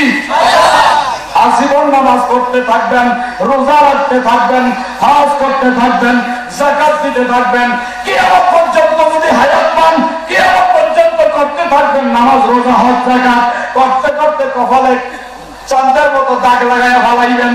কিন্তু মুরিদ না হইলে একটি ইবাদত আল্লাহর দরবারে কবুল হবে না। এই জন্য কোনো না কোনো হক্কানি পীরের হাতে হাত দিলে আপনার কলব ইসলাম হয়ে যাবে। কলব ইসলাম করার জন্য একজন হক্কানি পীর মুর্শিদের দরবারে গিয়ে হাত লাগায়া বায়াতে রাসূল গ্রহণ করেন। আর বায়াতে রাসূল গ্রহণ করা প্রমাণ বায়াতে খোদা হয়ে গেল। তারা মুর্শিদের হাতে হাত দিল, মুরিদের হাতের উপরে মুর্শিদের হাত, মুর্শিদের হাতের উপরে দয়াল নবীর হাত, দয়াল নবীর হাতের উপরে আমার আল্লাহর কুদরতের হাত। কথা বুঝে আসেনি? তাহলে মুরিদ হওয়া লাগবে কি লাগবে না? বলবেন হুজুর এই দলিল কোন জায়গায় আছে? আমি কিন্তু কোরআনুল কারীম থেকে আয়াত তেলাওয়াত করছিলাম। কোরআনুল কারীমের মধ্যে দলিল রয়ে গেছে। আল্লাহ বলছেন, ইয়া আইয়ুহাল্লাযীনা আমানুত্তাকুল্লাহা ওয়াবতাগু ইলাইহিল ওয়াসিলাতা ওয়াজাহিদু ফি সাবিলিহি লাআল্লাকুম তুফলিহুন। আল্লাহ বলছেন সূরা মায়েদার 5 নম্বর আয়াত, সূরা মায়েদার 35 নম্বর আয়াতের মধ্যে আল্লাহ বলছেন, এই বান্দারা তোমরা আমি আল্লাহকে ভয় করো আর আমাকে পাওয়ার জন্য, আমাকে জানার জন্য ওয়াবতাগু ইলাইহিল ওয়াসিলা, একটা ওসিলা তালাশ করো। কোন জায়গায়? সূরা মাইদার 35 নম্বর আয়াতের মধ্যে আল্লাহ বলছে তোমরা একটা ওসিলা তালাশ করো। সেই উসিলা হবে কে? তাফসীরে রুহুল বয়ানের মধ্যে লেখা আছে উসিলা হইল তিনটা। এক নম্বরের উসিলা আমার নবী মুস্তাফা, দুই নম্বরের উসিলা নবীর দুরূদ শরীফ, তিন নম্বরের উসিলা কিয়ামত পর্যন্ত হক্কানি ওলি আল্লাহরা হবে। তাহলে উসিলা মানা লাগবে কি লাগবে না? কোরআনে আছে না নাই? অন্য জায়গায় বলা আছে ইয়া আইয়ুহাল্লাযীনা, এই সূরা তাওবার 119 নম্বর আয়াতে আছে ইয়া আইয়ুহাল্লাযীনা আমানুত্তাকুল্লাহা ওয়া কুনু মা'আস সাদিকিন। আল্লাহ বলছে ঈমানদারেরা তোমরা আল্লাহকে ভয় করো, ওয়া কুনু মা'আস সাদিকিন, মা'আল আউলিয়া, আমার ওলি আল্লাহর দরবারে সঙ্গী দাও, আমার ওলি আল্লাহর দরবারে সাথী হয়ে যাও। আমার ওলির দরবারে গেলে আমি আল্লাহর দরবারে হাজির হয়ে গেলাম। তাইলে ওলি আল্লাহর দরবারে যাওয়া লাগবে কি লাগবে না? কিছু কিছু লোক আছে তোমরা যে বাবার দরবারে দৌড়ে বাবাই তো টেনশন করে বাঁচবো না, হয় কি কয় না? অথচ কোরআন কি বলছে? এই দুষ্ট জালেমেরা, এই বেশরমা বেলজ্জারা শোনো, কোরআনের বিরুদ্ধে তোমরা কথা বলছো। সূরা ইউনূসের 62-63 নম্বর আয়াত খোলো, সূরা ইউনূস 11 পারা খোলো। সূরা ইউনূসের 62 এবং 63 নম্বর আয়াতের মধ্যে আল্লাহ বলছে এই বেকুবরা বলে তোমরা যে বাবা বাবা করো, বাবার দরবারে যাও, বাবাই তো ইয়ানাফসি করে বাঁচবে না, এইটা মিথ্যা কথা। কোনদিন আল্লাহ বলি ইয়ানাফসি করবে না। সূরা ইউনূসের 62 এবং 63 নম্বর আয়াতে আল্লাহ ঘোষণা দিয়েছেন সরাসরি আলা ইন্না আউলিয়া আল্লাহি লা খাউফুন আলাইহিম ওয়া লা হুম ইয়াহজানুন। আল্লাহ বলছে সাবধান সাবধান, আমার ওলি যারা তাদের কোনো ভয় নাই। আল্লাহ কইছে ওলি কি নাই? আরে দেখো কয় বাবার দরবারে তো বাবাই তো নিজে বাঁচবে না। তোমরা আলহামদুলিল্লাহ, এই কোরআনের পক্ষে কয় না বিপক্ষে কয়? সরে বলেন পক্ষে না বিপক্ষে? বলতেছে লা খাউফুন আলাইহিম ওয়া লা হুম ইয়াহজানুন, বলতেছে আমার ওলিদের কোনো ভয় নাই, ভয় নাই, ওলিদের ভয় তো নাই, তো নাই, বরং ওলি আল্লাহরা কোনো চিন্তিত হবে না। কোনো চিন্তাও নাই, কোন চিন্তাও কেন নাই? কেন নাই জানেননি? পরবর্তী আল্লাহ বলে আল্লাযীনা আমানু ওয়া কানু ইয়াত্তাকুন মুমিনান তাকিয়ান মান কানা লিল্লাহি ওয়ালিয়ান। ওরা মুমিন হইছে, তারপরে মুত্তাকি হইছে, তারপরে আমি আল্লাহ ওলি বানাইছি। ওলিউল্লাহ মানে আল্লাহর বন্ধু, ওলি হচ্ছে মুজাফ, আল্লাহ হচ্ছে মুজাফ ইলাইহি, মানে আল্লাহর মধ্যে ওলি নাই, ওলির মধ্যে আল্লাহ আছে। আল্লাহর মধ্যে ওলি নাই, ওলির মধ্যে আল্লাহ আছে, এই জন্য নাম হইতো ওলিউল্লাহ। যারা আল্লাহর বন্ধু, ওলি আল্লাহদের কোনো ভয় নাই, ভয় নাই, তারা চিন্তিত হবে না। এবং আল্লাহ আয়াতের মধ্যে বলেন লাহুমুল বুশরা ফিল হায়াতিদ দুনিয়া ওয়া ফিল আখিরাহ। আল্লাহ বলছে ওলিদের ভয় তো নাই, চিন্তা হবে না, আমি আল্লাহ ওলিদেরকে শুভ সংবাদ দিলাম। ভয় তো নাই, চিন্তিত তো হবে না, বরং আল্লাহ আরো কি দিছে? লাহুমুল বুশরা, শুভ সংবাদ দিলাম দুনিয়ার মধ্যে, আখিরাতের মধ্যে। ও আমার ফরিদপুরের বাইরে, তোমরা গান্ধীর বাইরা, আল্লাহ যে ওলিদেরকে দুনিয়ায় শুভ সংবাদ দিল, এইটা ওই মোল্লা মৌলবীদের কাছে আমার প্রশ্ন রয়ে গেল। তোমরা যে বলো ওলি আল্লাহ নিজেরাই ইয়ানাফসি করতে করতে বাঁচবে না, কিন্তু আল্লাহ তো ওলিদেরকে ফির দুনিয়া বল আখিরা, দুনিয়া এবং আখিরাতে উভয় জগতে শুভ সংবাদ শোনাইল। এই শুভ সংবাদটা কি? তাফসীরের মধ্যে লেখা আছে লাহুমুল বুশরা ফিল হায়াতিদ দুনিয়া, ওলি আল্লাহদেরকে দুনিয়ার জমিনে সুসংবাদ দেওয়া মানে হইল আনাল্লাহু আলাইহিম মিনান নাবিয়্যিনা ওয়াস সিদ্দীকিনা ওয়াস শুহাদাই ওয়াস সালিহিন। ওলি আল্লাহ দরবারে আল্লাহর দেওয়া নেয়ামত বিদ্যমান, ইন্না রাহমাতাল্লাহি করিবুম মিনাল মুহসিনিন। আল্লাহ বলছে দুনিয়ার জমিনে তোমরা আমাকে খুঁজে পাইবা না। ওলি আল্লাহ হইল আমি খোদার স্টেশন, গাড়িতে চড়তে হইলে যেমন স্টেশনে যাওয়া লাগে, আমি খোদারে পাইতে হইলে ওলি আল্লাহ দরবারে যাওয়া লাগবে।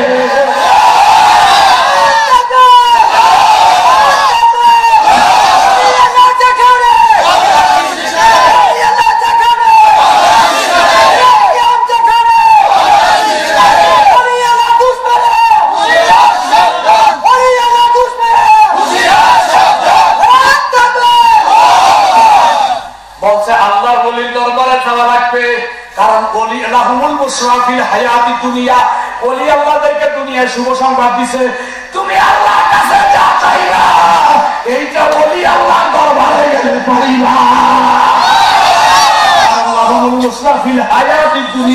দুনিয়ার সুসংবাদ এইটা, অফিল আখিরা। এখন বলবেন হুজুর আখিরাতের শুভ সংবাদ কি? আখিরাতের শুভ সংবাদ হবে কোরআনের আয়াতে বলছে ইয়াউমা নাকুলু লিল-মুনাফিকিন বিইমানিহিম, আল্লাহ বলছে হাসরের ময়দানে প্রত্যেকটা মানুষকে তার ইমাম সহকারে ডাকা হবে।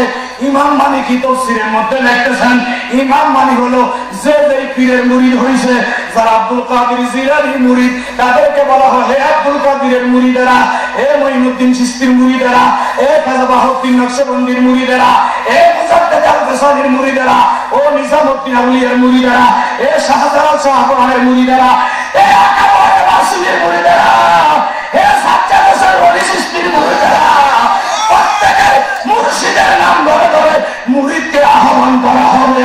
আর মুর্শিদের নাম যখন ডাক দিবে, মুর্শিদের নামের উপরে দুনিয়া ওয়াল আখিরা হাসরের ময়দানে ওই ওলি আল্লাহর জন্য শুভ সংবাদ, প্রত্যেকটা ওলি আল্লাহ তার মুরিদকে হাতে ধইরা আমার নবীর কদমে পৌঁছায়া দিবে,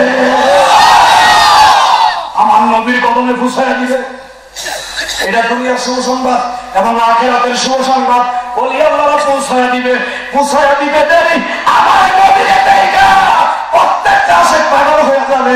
আর যারা মুরিদ হয় নাই, আল্লামা ইমাম বাইজিদ বুস্তামি এবং মহিউদ্দিন ইবনে আরবি বলতেছে যারা মুরিদ হয়েছে তারা পীরের নাম ধরে ধরে ডাক দিয়া নবীর কাছে পৌঁছায়া দিবে, নবীর শাফায়াতের হাত বাড়ায়া আল্লাহর জান্নাতে দিবে।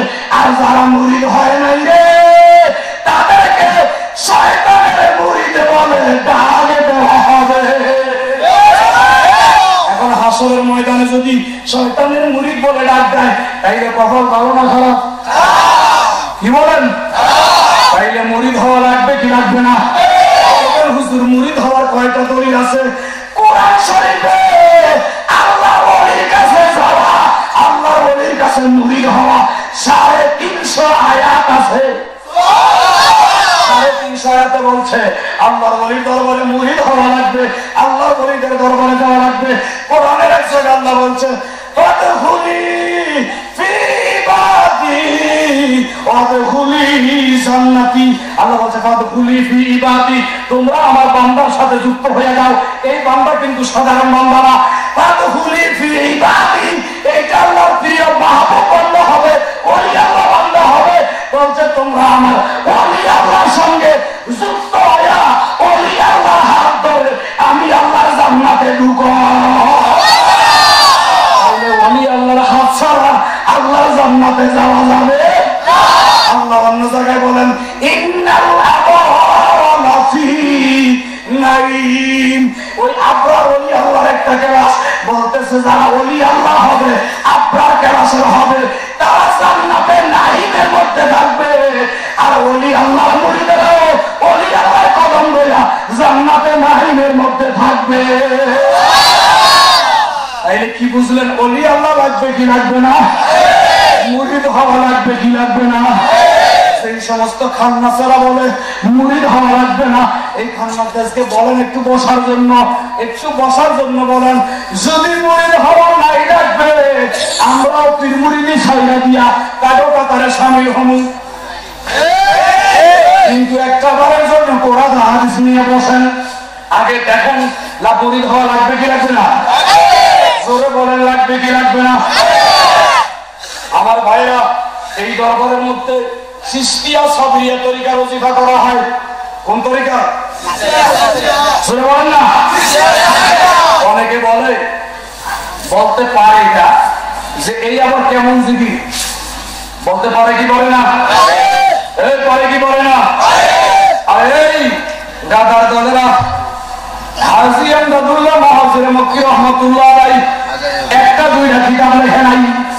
হাজী আমদাদুল্লাহ মহাজির মক্কি রহমাতুল্লাহ আলাইহির একটা কিতাব, কিতাবের নাম মাজহারে জামালে মুস্তাফা।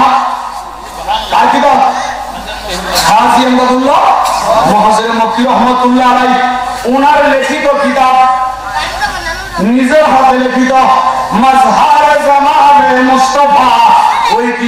মধ্যে জিকির কিভাবে করতে হবে নবী ইসমাতের জিকির তালিম দিয়েছেন, নিসবাতে মুজাররাতের জিকিরের তালিম দিয়েছেন, আল্লাহু একজনের তালিম দিয়েছেন, দুইজনের তালিম দিয়েছেন, তিনজনের তালিম দিয়েছেন, চারজনের তালিম দিয়েছেন, পাঁচজনের তালিম দিয়েছেন, ছয়জনের তালিম দিয়েছেন, সাতজনের তালিম দিয়েছেন, আটজনের তালিম দিয়েছেন, নয়জনের তালিম দিয়েছেন, 10 জনের তালিম দিয়েছেন। 61টা ক্লাসের জিকিরের তালিম হাজী এমদাদুল্লাহ মুহাজির মক্কি মাজারে জামালে মুস্তাফার মধ্যে দিয়েছে। এই সাবিরিয়া দরবার শরীফের মধ্যে যে জিকিরগুলো হয় এই জিকিরগুলো হাজী এমদাদুল্লাহ মুহাজির মক্কি রহমাতুল্লাহ আলাইহি সিলসিলার জিকির, এর ব্যতিক্রম কোন জিকির নয়। কারণ মাযহারে জামালে মুস্তাফার মধ্যে জিকিরের আবার অনেকে আবার বলে লা ইলাহা ইল্লাল্লাহ বলা যাবে, ইল্লাল্লাহ ইল্লাল্লাহ বলা যাবে না। এরা হলো বেকুব, এরা গ্রামার জানে না, আরবি ব্যাকরণ বুঝে না, বাংলা ব্যাকরণ বুঝে না। ঠিক না ঠিক? লা ইলাহা ইল্লাল্লাহ বলা যাবে, ইল্লাল্লাহ বলা যাবে না। যেই আলেম বলে ইল্লাল্লাহ জিকির বলা যাবে না সে আলেমই হয় নাই। বলা যাবে কি যাবে না? জোরে বলেন যাবে কি যাবে না? ইল্লাল্লাহ জিকির বলা যাবে না, তুমি পাইলা কই? ইল্লাল্লাহ জিকির বলা যাবে, যাবে কি যাবে না? জোরে বলেন যাবে কি যাবে না? হাজী এমদাদুল্লাহ মুহাজির মক্কি রহমাতুল্লাহ আলাইহি যেইভাবে তালিম দিতেন হুবহু এইভাবে এই সাবরিয়া দরবার শরীফে তালিম দেওয়া হয়। বরঞ্চ দেখা যায় এই সাবরিয়া তরিকার নাম দিয়া অনেকে আছে, কিন্তু সাবরিয়া তরিকার কিছুই টাকার মধ্যে নাই, আছে না নাই? কিন্তু শুধু নামে আছে।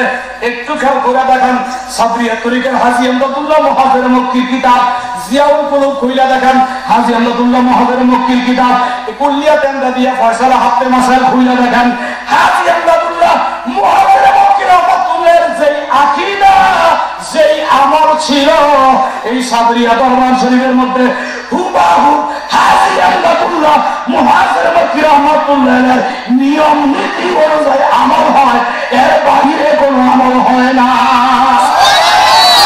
হাজী এমদাদুল্লাহ মুহাজির মক্কির আমলগুলো কোরআন এবং সুন্নাহ দ্বারা সমর্থিত। কোরআন সুন্নাহর বাহিরে হাজী এমদাদুল্লাহ মুহাজির মক্কি রহমাতুল্লাহ কিছুই করে না। কথা কি বুঝে আসছে? উনি কোরআন সুন্নাহর বাহিরে হাজী এমদাদুল্লাহ মুহাজির মক্কি রহমাতুল্লাহ কিছুই করে না। বলেন না সুবহানাল্লাহ। তাইলে দুরূদ সালাম মিলাদ কিয়াম আছে না নাই? আপনারা কিতাব খুলে দেখেন, মিলাদ কি এটাও তো বুঝে না, সালাম কি এটাও বুঝে না, কিয়াম কারে কয় এটাও বুঝে না। ঠিক না ঠিক? আছে না নাই? এটা আপনি যদি সিস্তিয়া সাদরিয়া তরিকার লোক হয়ে থাকেন তাহলে হাজী এমদাদুল্লাহ মুহাজির মক্কির দিকে তাকায় দেখেন।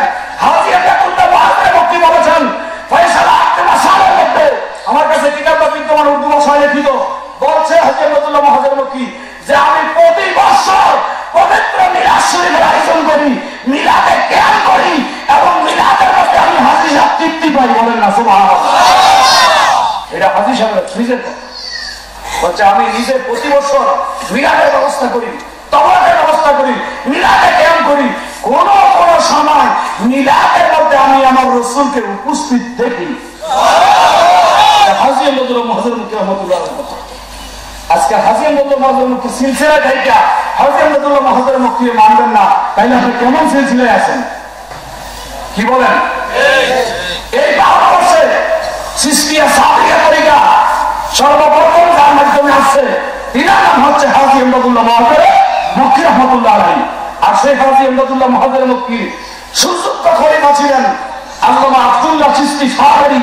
আল্লামা আব্দুল্লাহ চিশতি সাবরি সুযোগ্য সন্তান এবং খলিফা আল্লামা ইমাম আকা ফয়েজ মাসুমি রহমাতুল্লাহ আলাইহি।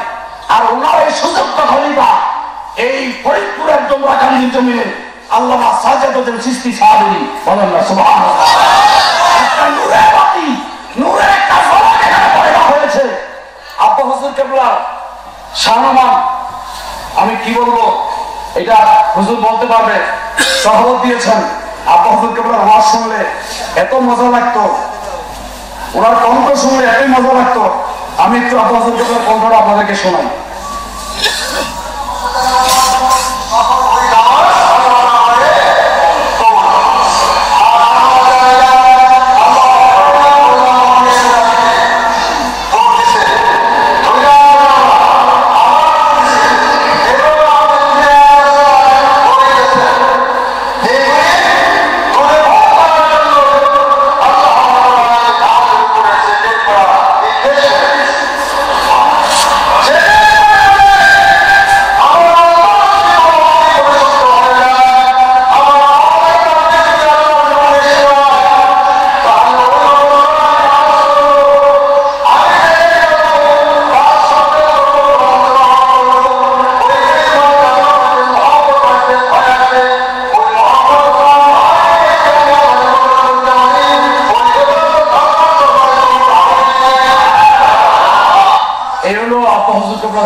মুর্শিদ কেবলার কণ্ঠ। আব্বা হুজুর কেবলা যখন ওয়াজ করতেন, এমন ওয়াজ করতেন, সারাক্ষণ যখন ওয়াজ শুরু করতেন ঘন্টার পর ঘন্টা সুরিত কণ্ঠে সুন্দর সুরে আব্বা হুজুর কেবলা ইলমে শরীয়ত, ইলমে তরিকত, ইলমে মারিফত বুঝাইতেন। এবং এই তাফসীরে মাসুরি পড়ে দেখেন, এটা সম্পাদনা করেছেন আপনাদের দরবারে সাবরিয়া দরবার শরীফের বর্তমান পিসব হুজুর কেবলা। পিসব হুজুর কেবলা এটা সম্পাদনা করেছেন।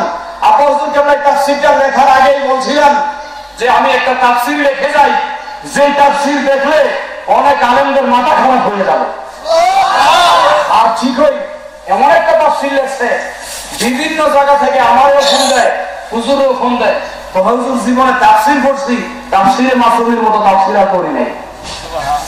ইলমে মারিফতের গুরু রহস্য এখানে তুলে ধরা হয়েছে তাফসীরে মাসুরির মধ্যে। আর এটা সম্পাদনা করার জন্য হুজুরকে দিয়ে গেছেন। হুজুর বলছে, আব্বা এই তাফসীর আমরা কবে সম্পাদনা করবো, কবে প্রকাশ করবে? আব্বা হুজুর কেবলা বললেন যে আমি নিজেই হুকুম দিব কোন দিন প্রকাশ করবা। বলে, আব্বা হুজুর আপনি তো সবসময় দুনিয়ায় থাকবেন না। থাকি আর না থাকি, কিন্তু তোমাদের কাছে আমি সবসময় আসি। গত বছর ওনার বাতিল ইশারায় এই তাফসীরে মাসুরি প্রকাশ করা হলো। আপনারা নিয়েন, কিনে নিয়ে যান, পড়লে বুঝবেন যে তাফসীরে মাসুরির মধ্যে কি আছে। ইলমে মারিফতে ভরপুর, ইলমে মারিফত শিখতে করা দরকার আছে না নাই? কি বলেন, দরকার আছে না নাই? তাহলে একটা কথা খেয়াল রাখবেন, কিতাবের নাম বলে গেলাম, হাজী আহমদুল্লাহ মাহজুর মক্কি মাজহারে জামালে মুস্তাফা। এই সাবরিয়া দরবার শরীফে যা করা হচ্ছে সম্পূর্ণ হাজী আহমদুল্লাহ মাহজুর মক্কি রাহমাতুল্লাহ আলাইহির নিয়ম এবং নীতির মধ্যে করা হচ্ছে। আর হাজী আহমদুল্লাহ মাহজুর মক্কি যত নিয়ম নীতি প্রতিষ্ঠা করেছেন, সব নিয়ম নীতি কোরআন এবং সুন্নাহ দ্বারা প্রতিষ্ঠিত। বলেন না সুবহানাল্লাহ। কোরআন সুন্নাহ বাহিরে কিছুই করেন নাই। আমরা যেন আল্লাহর ওলিদের গোলামি করতে পারি, নবী পাকের গোলামি করতে পারি, সেই তৌফিক যেন আল্লাহ দেয়। বলেন আমিন। আরো জোরে বলেন আমিন। শুধু তাই নয়, শুনলে অবাক হবেন, বাংলাদেশে যদি 100 দরবার থাকে, বুঝানোর জন্য বলতেছি, বাংলাদেশে যদি 100 দরবার থাকে, 100 দরবারের মধ্যে অন্যতম শ্রেষ্ঠ দরবার হচ্ছে এই সাবরিয়া দরবার শরীফ। কারণ অন্য কোন দরবার থেকে এতগুলো কিতাব লেখে নাই। সাবরিয়া দরবার শরীফের পিসা হুজুর যতগুলো কিতাব লেখছে, আমি নিজেই অবাক হয়ে যাই। আমি বলি, আব্বা হুজুর কেবলার খাস সুযোগ্য সন্তান আমরা তো এত লিখতে পারি না, আপনি কি করে এগুলো লেখেন? তো হাসে আর বলে যে আমি যখন লিখতে বসি তখন আব্বা হুজুর কেবলার নুরানি নজর আমার উপরে থাকে। এই পর্যন্ত কত কিতাব লিখেছেন? 150 উপরে কিতাব লিখছে। কত? 150 উপরে কিতাব লিখছে। প্রায় 5টার উপরে প্রকাশ হয়ে গেছে। 30টার উপরে প্রকাশ হয়ে গেছে। 150 কিতাব লিখছে। 150 কিতাব লেখা কি সহজ ব্যাপার? কথা বলেন না, কি বলেন? সহজ ব্যাপার মনে করেন আপনারা? তা লিখতে দেখেন না কেমন লাগে। সাবরিয়া দরবার শরীফের যিনি পিসা হুজুর কেবলা, তিনি 150 কিতাব লিখেছেন। এত সহজ মনে করেন না। ওনার কিতাব শানে আহলে বাইত, এত বড় মোটা কিতাব, এটা সে আরো মোটা। আমি অবাক হই, প্রশ্ন করলাম, হুজুরের কিতাব কখন লেখেন আপনি? বলতেছে, যখন আমি কলম ধরি তখন আমার কলম চলতেই থাকে আমার রাসূলের দয়া। বলেন না কিছু না থাকলেই শুধু লিখতেছে নাকি? কি আছে না নাই? মারিফত আছে না নাই? শরীয়তের পাশাপাশি মারিফত আছে। এই ওনার কিতাবটা ওনার মধ্যে মারিফত আছে। আর যার মধ্যে মারিফত আছে, নিশ্চিত তিনি আল্লাহর ওলি, এতে কোনো সন্দেহ নাই, কোনো সন্দেহ নাই। একজন আল্লাহর ওলি এমনি এমনি এমনি কি আপনার খেলাফত দিয়ে দেয়? উপযুক্ত না হইলে খেলাফত দিয়ে দেয় নাকি? কি বলেন? উপযুক্ত না হইলে খেলাফত দিয়ে দেয়? আমার কথা হচ্ছে, আপনাদের যদি পছন্দ না হয় সেটা আলাদা কথা, কিন্তু বিরোধিতা করতে যায় না। এই দরবার এমন একটা দরবার, এই দরবার মামার দরবার, এই দরবার শরীফ আলীর দরবার, এই দরবার ইমামে হাসানের দরবার, এই দরবার ইমামে হুসাইনের দরবার, এই দরবার দরবারে মুহাম্মদ, এই দরবার দরবারে খোদা। বলেন না সুবহানাল্লাহ। এই দরবার সাথে যারা সম্পর্ক থাকবে, আসরের ময়দানে তাদের কামিয়াবি হবে, কল্যাণ হবে, কল্যাণ হবে, কল্যাণ হবে, অবশ্যই কল্যাণ হবে। সম্পর্ক গড়ে তোলেন। এমনি মারিফত দিয়ে একদিন মোরাকাবায় বসে দেখেন না, বিরোধিতা না করে একদিন কাছে আসেন, একটু মোরাকাবায় বসে দেখেন কি হাল, কি ফয়েজ। আপনি বুঝতে পারবেন কখন। একটু দৃষ্টি পড়ে আল্লাহুম্মা সাল্লি মাওলানা মুহাম্মদ ওয়া আলা আলি মাওলানা। আর এই সামরিয়া দরবার শরীফ যিনি প্রতিষ্ঠা করার হুকুম দিয়েছেন আল্লামা ইমাম আতা ফয়েজ মাসুমি রহমাতুল্লাহ আলাইহি, উনি প্রতিষ্ঠা করার হুকুম, শুধু এই দরবার প্রতিষ্ঠা করার হুকুম দেয় না, ওনাকে আরো হুকুম দিছে, কিন্তু উনি করতেছেন না। কি জন্য করতেছেন না উনি ভালো জানেন। আব্বা হুজুর কেবলা বলছে, এই উনি শুধু দরবার না, দরবার তো থাকবে, দরবারে মসজিদও থাকবে, মসজিদ করতে হবে। কারণ দরবার চালাইতে হলে মসজিদ লাগে, লাগে কি লাগে না? শুধু মসজিদটা মাদ্রাসা লাগবে, মাদ্রাসা না থাকলে আলম হবে প্রত্যেকে। মাদ্রাসা বলা দিছে, শুধু মাদ্রাসা না, ঈদের মাঠ থাকতে হবে দরবারের মধ্যে। মুরিদরা পীরের বাড়িতে নামাজ পড়বে, এটাই হচ্ছে আসলে নামাজ। মুরিদরা পীরের বাড়িতে গিয়ে ইবাদত করবে। পীরের বাড়ি হাকিকতে কাবা, পীরের বাড়ি হাকিকতে পীরের বাড়ি হাকিকতে কাবা। এইটা হাজি আহমদুল্লাহ মাহাদের মুক্তির কথা বলেন না, সুবহানাল্লাহ। হাজি আহমদুল্লাহ মাহাদের মুক্তি মন করা কোনো কথা বলেন নাই, কোরআন সুন্নাহ কথা বলেছেন। পীরের বাড়ি হাকিকতে কাবা। এই জন্য মুরিদ তো পীরের বাড়িতে যাই ইবাদত করবে। আর পীরের বাড়িতে যখন ইবাদত করতে যাবে, পীরের বাড়িতে মসজিদ লাগবে কি লাগবে না? মাদ্রাসা লাগবে কি লাগবে না? পীরের বাড়ি লাগবে কি লাগবে না? পীরের বাড়িতে থাকতে হবে, নাহলে মুরিদরা কোথায় যাবে? মুরিদ আপনি পীরের বাড়িতে আর জায়গায় গিয়ে নামাজ পড়বে। এই জন্য এনাকে আগেই হুকুম দিচ্ছেন, তুমি শুধু দরবার প্রতিষ্ঠা করবে না, দরবারের পাশাপাশি মসজিদ করবে, মাদ্রাসা করবে, ঈদের মাঠ করবে, এবং অসুস্থ রোগীদেরকে দেখার জন্য হাসপাতাল করবে। বলেন না সুবহানাল্লাহ। হাসপাতালও থাকবে। কি থাকবে? হাসপাতালও থাকবে। আর আব্বা হুজুর কেবলা যা বলেছেন, আমার বিশ্বাস আব্বা হুজুর কেবলার একটা কথা বিফলে যায় নাই। আল্লাহর ওলির জবান আল্লাহর জবান, আল্লাহর ওলির জবান। আচ্ছা, আব্বা হুজুর কেবলা আল্লাহর ওলি, এটা তো আছে।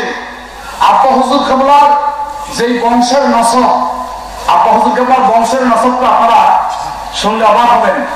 আব্বা হুজুর কেবলার বংশের নসবটা হচ্ছে ধারাবাহিক, একবারে হযরত উসমান রাদিয়াল্লাহু তাআলা পর্যন্ত। ওনার বাপের বংশ হচ্ছে উসমান নবীর বংশধর, আর মায়ের বংশ হচ্ছে শেরহুল আলীর বংশধর। দুইটা বছর একত্র হইয়া একসাথে জমা হয়েছে। সেই দুই রাতের প্রবাহ, দুই রাতের সব দ্বারা ইমাম আলী আকবর আকা ফয়েজ মাসুমির মধ্যে, আর আলী আকবর আকা ফয়েজ মাসুমি রাহমাতুল্লাহ তাআলা আলাইহি, তিনি খুব মহব্বত করে 28-27 জন খলিফার মধ্যে প্রধান খলিফা হিসাবে এই রনি হুজুরকে খেলাফত দিয়েছে। বলেন না সুবহানাল্লাহ। বলছে আমার শাহজাদাদের পরে, আমার সন্তানদের পরে প্রধান খলিফা হিসাবে আমি রনিকেই দিয়ে দিলাম। আরো 26-27 জন খলিফা আছে, তারা বড় বড় আলেম, মুফতি, মুহাদ্দিস। তারা কয় যে হঠাৎ করে রনি কই থেকে এত বড় নিয়ামত নিয়ে গেল। হঠাৎ করে না, রনির সাথে রুহানি ভাবে আমার অনেক আগে সম্পর্ক। যেহেতু রুহানি সম্পর্ক আগে হয়েছে, পরে জেসমানি সম্পর্ক, জাহিরি সম্পর্ক হয়েছে। আপনারা দেখতে দেখা যায় একটা হাদিস শরীফ আছে, ইন্নাল্লাহা লা ইয়ানজুরু ইলা সুওয়ারিকুম ওয়া আমওয়ালিকুম ওয়ালাকিন ইয়ানজুরু ইলা কুলুবিকুম ওয়া আমওয়ালিকুম। হাদিস শরীফ আছে, আল্লাহ কারো চেহারার দিকে তাকায় না, কারো গাড়ি বাড়ির দিকে তাকায় না, কার কে লম্বা, কে উঁচা, কে নিচু, এগুলো তাকায় না। আল্লাহ তাকায় মানুষের অন্তরের দিকে, আল্লাহ তাকায় মানুষের কর্মের দিকে। বলেন না সুবহানাল্লাহ।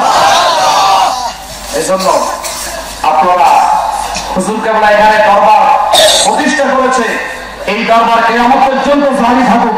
আমরা চাই কি চাই না? হাত করে দেখান, চাই কি চাই না? কি বলেন, এই দরবার চাই কি চাই না?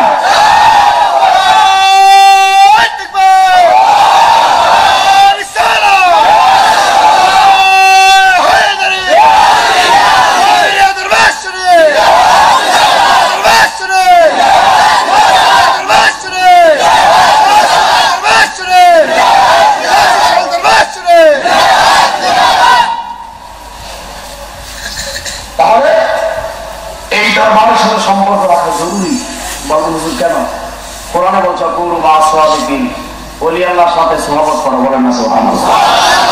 সৎ সঙ্গে স্বর্গবাস, বলেন না সৎ সঙ্গে স্বর্গবাস, অসৎ সঙ্গে স্বর্গবাস। আমরা তো ওনাকে রুহানি হিসাবে চিনি জানি, এটা বেলায়েতের বাবার খবর, কিন্তু বাহ্যিক দৃষ্টিতে ছোটকাল থেকে রনি এই এলাকা বলা হয় কেমন ছিল এটা আমার ভালো জানেন, ঠিক না ঠিক? কিন্তু আব্বা হুজুর একটা কথা বলছে, মনে আসেনি? পীর সিনেমা গায়, পীর সিনেমা নয়, পীর সিনেমা ঘরের জন্য নয়। এই কথাটা আপনার সবসময় কইতো, গ্রামের মাসে পীর সিনেমা। আমি কইতাম আব্বা এটা কি করেন? এটাই সত্য। আমি তো এটা তো আমার বুঝে হয় না। আরে মুহাম্মদ সাল্লাল্লাহু আলাইহি ওয়াসাল্লাম মক্কাতে জন্মগ্রহণ করতে, এখানে শান্তি পায় নাই, মদিনা গিয়ে শান্তি পাইছে। মুহাম্মদ সাল্লাল্লাহু আলাইহি ওয়াসাল্লাম জন্মগ্রহণ করতে কোন জায়গায়? শান্তি পাইছে? শান্তি দিছে কোন জায়গায় মানুষ? মদিনার মানুষ। সুবহানাল্লাহ বলেন। আপনারা দেখা বলেন না, মানে এটা আব্বা হুজুর যেগুলো বলতো, পীর সিনেমা গায়, পীর সিনেমা মায়, পীর সিনেমা ঘরে জন্মায়।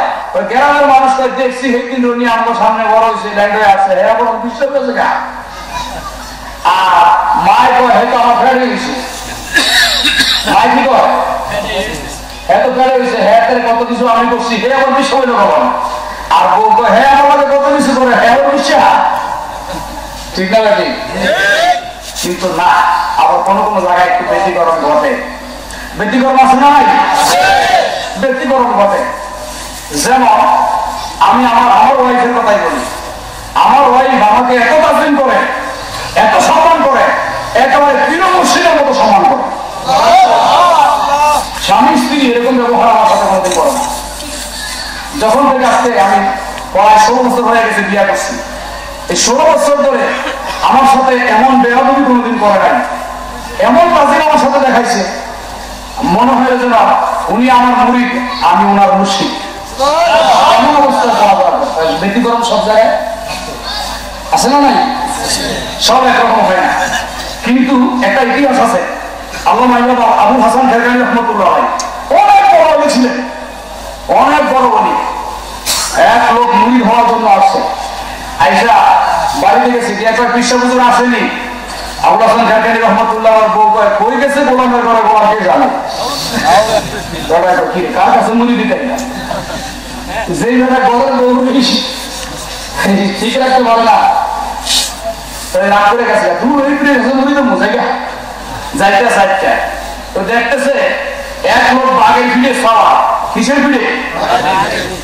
বাঘের ভিড়ে সওয়ার, আর লাকড়ির বোঝা সাপ দিয়ে বাঁধছে।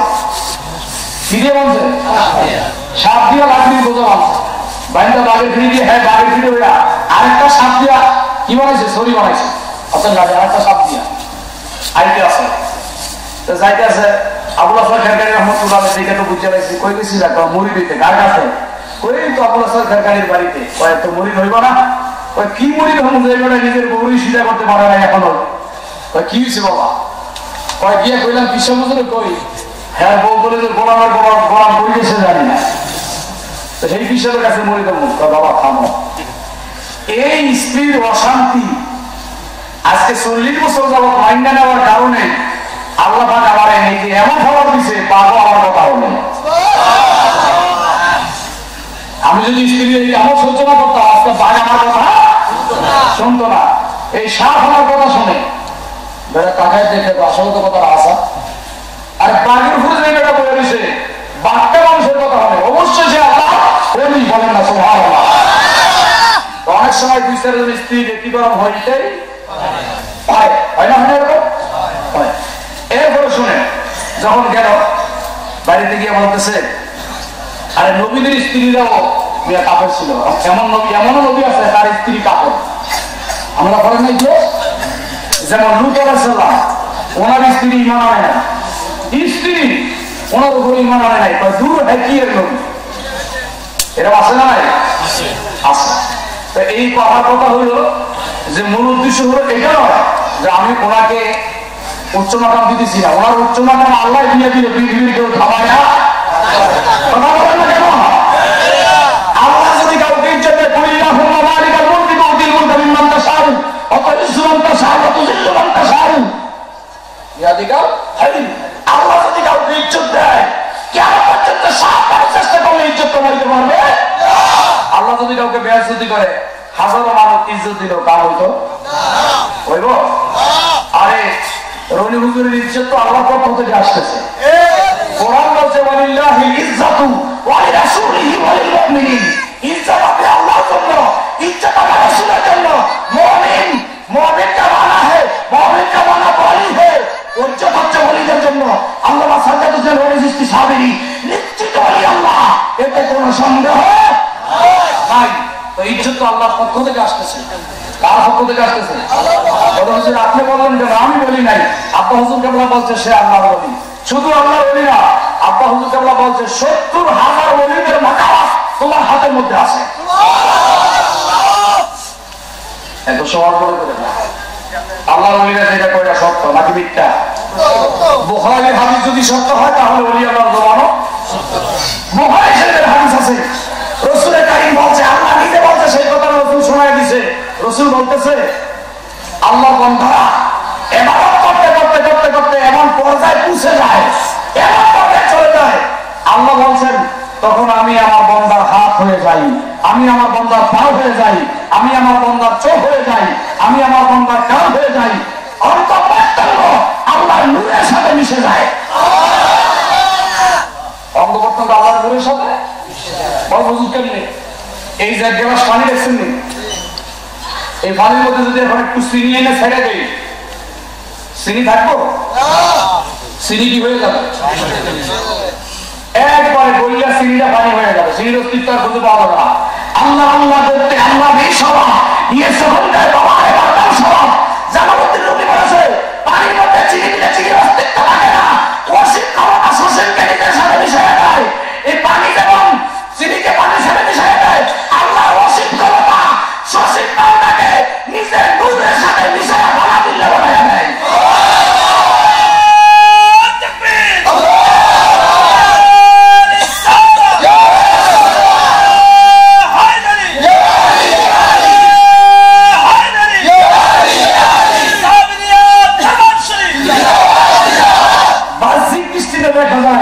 তিনি সাধারণ মানুষ, আমাদের মতো চলাফেরা খাওয়া দাওয়া উঠা বসা, কিন্তু হাকিকতে সে আল্লাহর নূরের সাথে মিশ্রিত হয়ে আছে, তার সাথে মিশ্রিত। আরে রাসূল মেরাজে গেছে, এরা কয় কি করে আজি নজরুল মাহমুদের মুক্তি লেখছে বাধারে জামান মুস্তাফার মধ্যে যে রাসূল মেরাজে গেছে আর আল্লাহ কইতেছে হো বিল মুকিল আলা, বন্ধু আরো আইয়েন, আরো আইয়েন, আরো আসেন। নবী আরো যাইতেছে, এরপরে বলে সুন্নাহ বানা ফাতারাল্লাহ ফাকানা কাবা কাউসাইনি আওয়াজ না, কই নবী গো আসেন, নবী গো আসেন, নবী গো আসেন। আমার নবী কাছে যাইতেছে, কাছে যাইতেছে, কাছে যাইতেছে, যাইতে যাইতে যাইতে যাইতে যাইতে যাইতে আল্লাহর নূরের মধ্যে আমার নবী ডুব দিয়া দিছে। মুসলিম শরীফের হাদিসে আছে ইন্নী আরায়া নূরানি, আমার নবী বলেন মেরাজের রাতে লাভা কানে দিয়া আমি ডাইনে তাকায় দেখি আল্লাহর নূর, বামে তাকায় দেখি আল্লাহর নূর, সামনে তাকায় দেখি আল্লাহর নূর, পিছনে তাকায় দেখি আল্লাহর নূর, উপরে তাকায় দেখি আল্লাহর নূর, নিচে তাকায় দেখি আল্লাহর নূর। মেরাজের রাতে আমি মদিনার কামলি ওরা যেই দিকে চাইলে আল্লাহর নূর ছাড়া কিছুই দেখি না। আমি আল্লাহর নূরের মধ্যে সাঁতার কাটতে থাকলাম। আল্লাহ তো বন্ধু আরো আসেন, আরো আসেন। আমি আরো কাছে গেলাম। আল্লাহ তো বন্ধু আপনার ডান হাতটা বাড়াইয়া দেন, আমি খোদার কুদরতি হাত দিয়া আপনার সাথে একটু মুসাফাহা করি। আমার নবী ডান হাতটা বাড়াইয়া দিয়া আল্লাহর হাত খুঁজে পায় না। নবী কয় খোদা গো মেরাজের রাত্রে দিদার করতে এলাম, যেই দিকে চাই সেই দিকে তোমার নূর আর নূর, এখন তো তোমার হাত খুঁজে পাই না। আল্লাহ ডাক দিয়া কইলা সাকা মিসলি সাইউন, বন্ধুরে হাত পাইবা কই? কারণ আমি আর তুমি এখন ফানা হয়ে গেছি। আমি তোমার মধ্যে, তুমি আমার মধ্যে, দুইজন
কিসের অভাবে? এই বাতিনি খবর জানতে হলে অনেক দরবারে। কার দরবারে? জোরে বলেন কার দরবারে? আমি কইলা যাবো হুজুর আপনার দরবার যেগুলো আওয়াজ ওগুলো আপনি কইলা বলান, দেরি করেন না, কারণ মসজিদের কথা অমান্য করা যায় না। আপনার আপনারা শুরুতেই বলছে দরবার করবেন, মসজিদ করবেন, মাদ্রাসা করবেন, ঈদগাহ ময়দান করবেন। আপনার কথা যেন অমান্য না হয়, যদি অমান্য হয় তাহলে বিপদে পড়ে যাওয়ার সম্ভাবনা আছে, কারণ মুর্শিদের কথা মুরিদ অমান্য করতে নাই। এই জন্য যত তাড়াতাড়ি করে বলেন, ছোট করে একটা ডিসপেন্সারি মানে হাসপাতালের মতো দরকার আছে। আপনাদের কেবল বলছে মসজিদ থাকবে, মাদ্রাসা থাকবে, হাসপাতাল থাকবে, আমাদের এই সাবরিয়া তরিকার মিশন হচ্ছে স্রষ্টার ইবাদত সৃষ্টির সেবা। স্রষ্টার ইবাদত সৃষ্টির সেবা, এটা হচ্ছে তরিকার মিশন। স্রষ্টার ইবাদত সৃষ্টি, মাঝখানে নবী মুস্তাফার কাজে, মাঝখানে নবী মুস্তাফার দরকার আছে না নাই? এই দরবারে মসজিদ হোক আমরা চাই কি চাই না? মাদ্রাসা হোক চাই কি চাই না? এটা বাড়িতে হোক চাই কি চাই না? হুকুম মুর্শিদের হুকুম মুরিদ যদি অমান্য করে তাহলে বিফল করার সম্ভাবনা আছে।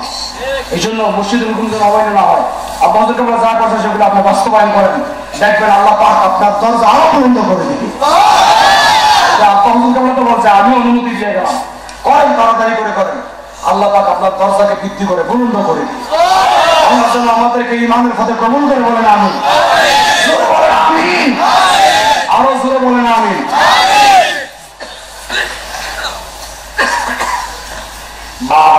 প্রশ্ন, ইসলামের 73 দল তো আসলে নবী বলছে আমার উম্মতের মধ্যে 73 দল হবে, 73-এর মধ্যে 72 দল জাহান্নামে যাবে।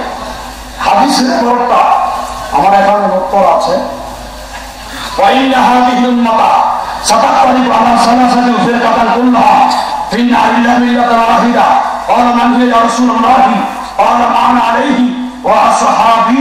রাসূল কারীম বলছেন আমার উম্মতের মধ্যে 73 দল হবে, 72 দল জাহান্নামী, একটা দল জান্নাতি। সাহাবীরা বলছে হুজুর জান্নাতি যেই দলটাই, দলের নাম কি? আমার নবী বলছে মা আনা আলাইহি ওয়া আসহাবিহি, যারা আমি নবীর মতে মতে থাকবে, আমার সাহাবীদের মতে মতে থাকবে, তারাই হচ্ছে জান্নাতি। সাহাবীরা হুজুর আরো ক্লিয়ার করে বুঝিয়ে দেন, আমার নবী কয় মান কানা আহলুস সুন্নাত ওয়াল জামাত, যেই দলটা জান্নাতে যাবে এই দলের নাম হচ্ছে আহলে সুন্নাত ওয়াল জামাত। সংক্ষেপে বলা হয় সুন্নি মুসলমান। যারা সুন্নি মুসলমান তারাই জান্নাতে যাবে। এই সুন্নি মুসলমানের বিকল্প যত দল আছে সব জাহান্নামে যাবে। এখন সুন্নি মুসলমান কারা? সুন্নি মুসলমান তারা যারা নবী এবং ওলি আউলিয়া কেরামের পথে মতে আছে, বলেন না সুবহানাল্লাহ। এখানে কোরআন থেকে আমি একটা দলিল আপনাদেরকে দিয়ে যাই, না দিলে আপনারা বুঝবেন না।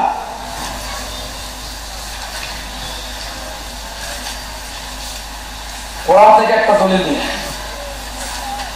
এত দূর করে আল্লাহুম্মা সাল্লি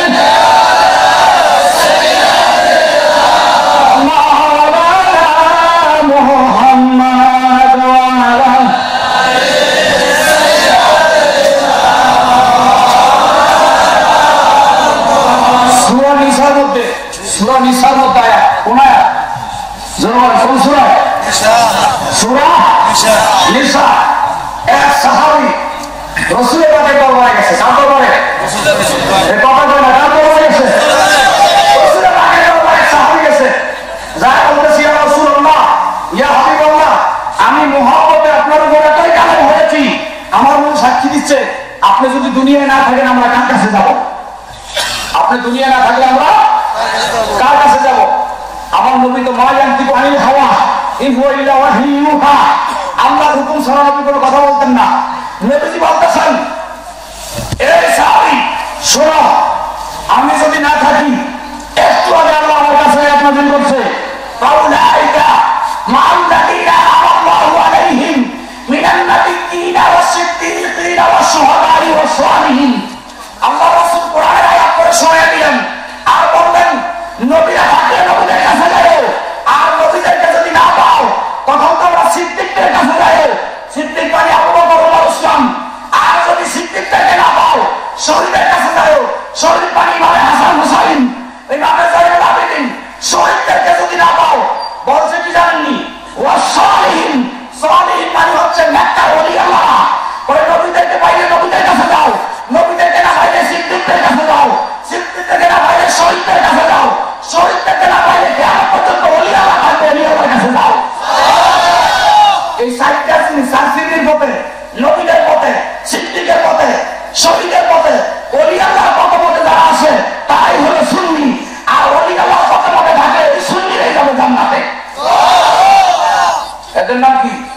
মুসলমান। জোরে বলেন কি মুসলমান? জোরে বলেন কি মুসলমান? এই সুন্নিরাই জান্নাতে যাবে। আর একটা কথা আমি বলে যাই, এই সাবিয়া দরবার শরীফে যত আমল হয় সব কোরআন সুন্নাহ সমর্থিত আমল। যদি একটা কেউ প্রমাণ করতে পারে যে কোরআন হাদিসের বিপরীত কোন আমল হয়, তাহলে 10 লক্ষ টাকা পুরস্কার আমি দিব, হিসাবে দেওয়া লাগবে না, আমি নিজে দেব। যদি প্রমাণ করতে পারে যে এই দরবারে কোরআন হাদিস বিরোধী কিছু হয়, একটা কোরআন হাদিস বিরোধী হয় না, হাজারো দলিল দিব। আমি চাইছিলাম কিছু কিতাব নিয়ে আসার জন্য, 9 লক্ষ টাকা কিতাব কিনছি শুধু বুঝার জন্য। আলহামদুলিল্লাহ বল, কখনোর কারণে বলতেছি না, 9 লক্ষ টাকা কিতাব কিনছি। 9 লক্ষ টাকা একটা বিল্ডিং করতে পারতাম গ্রাম দেশে, পারতাম না? পারতাম না বিল্ডিং করতে, কিন্তু বিল্ডিং করি নাই। 9 লক্ষ টাকা কিতাব কিনছি। ওই রাজুর জিগানে, রাজু 100 বাসায় গেলাম, 9 লক্ষ টাকার কিতাব কিনছি শুধু বুঝার জন্য। সপ্তাহ হুশিয়ার দেখাইতে হবে, আছে না নাই কোরআন হাদিসে? আছে নাই? অনেকে বলে যে সাবিয়া দরবার শরীফের পিসাব নবীর নূর মানে। আরে নবীর নূর মানে তো কোরআন হাদিসের কথাই। নবী গায়েব করবে তো কোরআন হাদিসের কথা। নবী হাসেন না তো হতে পারে তো কোরআন হাদিসের কথা। নবীজির মিলাদ ও কিয়াম বাইরে মুস্তাহাব করে আমরা পালন করে কোরআন হাদিসের কথা। আজানের আগে সালাম দিতে কোরআন হাদিসের কথা। বলেন না সুবহানাল্লাহ। আছে না নাই? আছে। তোর বড় কোরআন আছে না নাই? হুজুর এই একটু মিলাদটা বুঝাই দেই, কারে কয় মিলাদ? মিলাদ যারা বলেন নাকি কথা বল না, সহজ ভাষায় বুঝেন। মিলাদ এটা আরবি শব্দ, কি শব্দ? কথা বল না। মিলাদ, মিলাদ শব্দের অর্থ হলো জন্ম।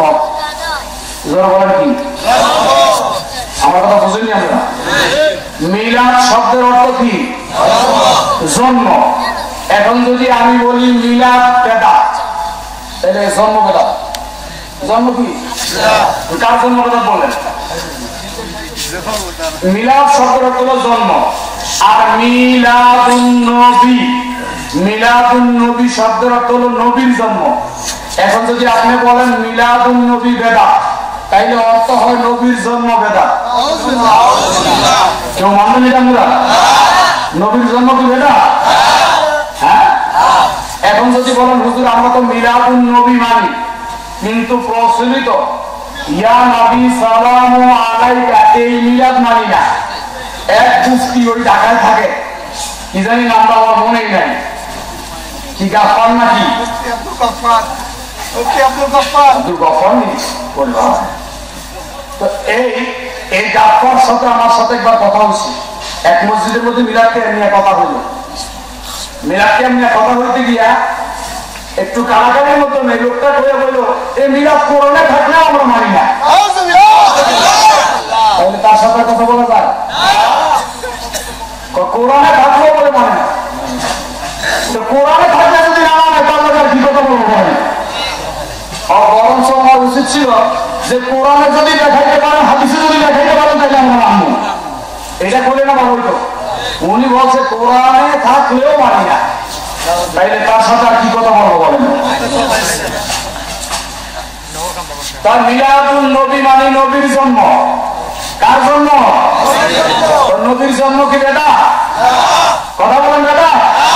এখন আচ্ছা বললেন যে হুজুর মিলাদুন নবী আমরা মানি, এটা মানি না, কিন্তু ইয়া নবী সালামু আলাইকা, ইয়া রাসূল সালামু আলাইকা, ইয়া হাবিব সালামু আলাইকা, সালাওয়াতুল্লাহ। এখন এই মিলাদের অর্থ কি? এটাকে মিলাদ বলা হয় না, এইটা হলো পরিভাষায় শব্দগতভাবে মিলাদুন নবী, আর পরিভাষায় এটাকে এই কারণে মিলাদ বলা হয়, এটা মিলাদুন নবী উপলক্ষ করে নবীকে সালাম দেওয়া। আসলে এটা মিলাদ না, এটা কি না? ইয়া নবী সালাম আলাইকা, এটা কি না? এটাকে বলা হয় সালাতু সালাম। এটাকে কি বলা হয়? কি বলা হয়? এটাকে মিলাদ কেন বলা হয়? মিলাদুন নবীকে উপলক্ষ করে, মানে নবীজির আগমনকে উপলক্ষ করে। যেমন একজন মানুষ একটা ছেলে জন্ম করলো, ধরেন এই হুজুরের একজন ছেলে হইল, এই হুজুরের ছেলে হওয়ার পরে ছেলের জন্মকে বলা হয় মিলাদ। কি বলা হয়? এখন উনি জন্ম অনুষ্ঠান পালন করতে যাচ্ছে, করতে গিয়া উনি খানা ফিনা আয়োজন করলো। খানা ফিনার নাম কি মিলাদ? খানা ফিনাটা কি মিলাদ? মিলাদ কি? ছেলে জন্ম, ওইটা হলো মিলাদ। আর খানা ফিনা হলো মিলাদের উপলক্ষ। খানা ফিনা হলো কি? মিলাদের। এই জন্য গোটা জিনিসটাকেই বলা হয় মিলাদ। গোটা জিনিসটাকে কি বলা হয়? মিলাদ। তো এই সালাতু সালাম এইটা মূলত মিলাদ না, এটা হলো সালাতু সালাম, যেহেতু মিলাদুন নবী উপলক্ষে, মিলাদ উপলক্ষে করা হয়, এই জন্য প্রচলিত ভাষায় এটাকে গোটাটাকে মিলাদ বলা হয়। কি বলা হয়? মিলাদ বলা হয়। এখন বলবেন হুজুর মিলাদুন নবী মানে নিলাম, কিন্তু সালাতু সালাম মানি না। যদি সালাতু সালাম না মানেন তাইলে কোরআন শরীফের সূরা আহজাবের 22 পারায় 56 নম্বর আয়াত আপনি মানলেন না। কোরআনে আছে ইয়া আইয়ুহাল্লাযীনা আমানু সাল্লু আলাইহি ওয়া সাল্লিমু তাসলিমা, হে ঈমানদারেরা তোমরা নবীর উপরে দুরূদ শরীফ পড়ো, আমার নবীকে সালাম দাও। বলেন না সুবহানাল্লাহ। এইটা সালাতু সালাম দেওয়া হুকুম কার? তো ইয়া নবী সালামু আলাইকা এটা সালাম কিনা? ইয়া রাসূল সালামু আলাইকা সালাম কিনা? হ্যাঁ, তাইলে নবীর সালাম দেওয়া জায়েজ না হবে? নবীর সালাম দেওয়া যদি পড়া যায় তাহলে খারাপ হয়ে যায়, যদি খারাপ হয়ে যায় না তাহলে পড়া না যায়। যেহেতু কোরআনে এমন কোনো হুকুম নাই, কোরআনে খারাপ করে নাই, বইও করে নাই, দুইও করে নাই, বলছে আমার নবীর সালাম দাও। এখন সালাম দিতে গিয়ে যদি বইয়া দেওয়া যায় তাহলে খারাপ দেওয়া যায়, আর খারাপ দেওয়া যদি না যায় তাহলে বইয়া দেওয়া না যায়।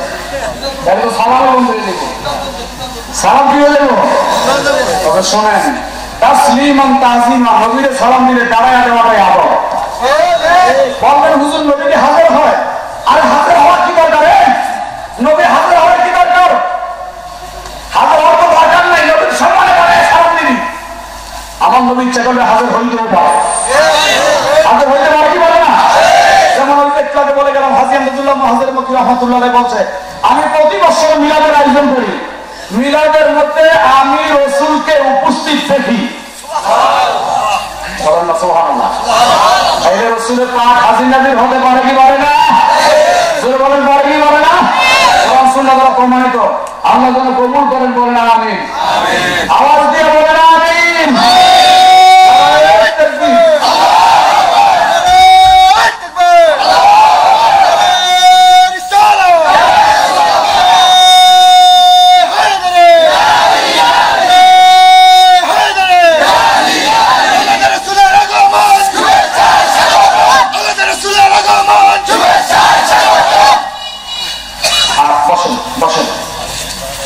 আমি আর সামনে যাবো না। আমার কথার বচন বা দারুণ দারুণ ভঙ্গিমা যদি আপনারা কেউ কষ্ট পায় থাকেন, আল্লাহ রাস্তা আমাকে মাফ করে দিয়েন।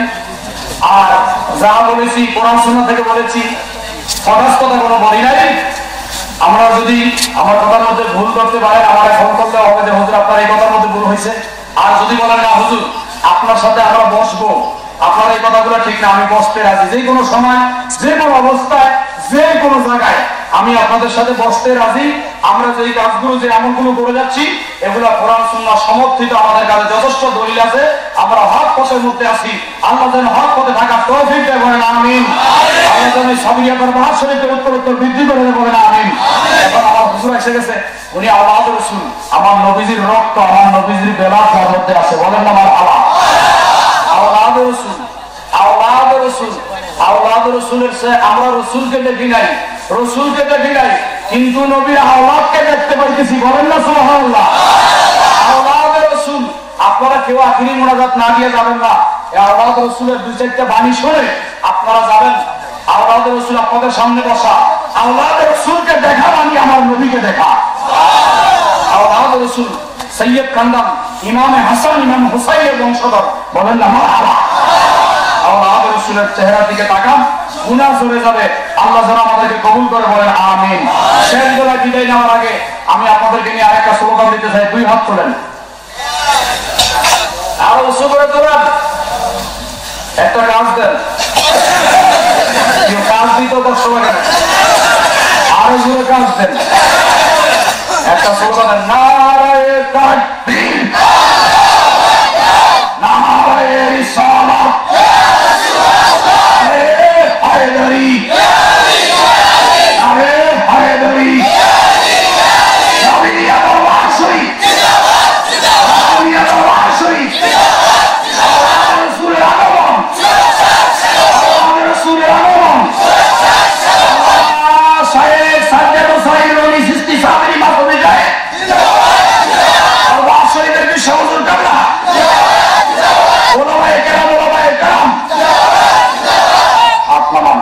ওলি আল্লাহর সাথে সহবত দিলে অনেক, মহব্বত দিলে অনেক কিছু পাওয়া যায়।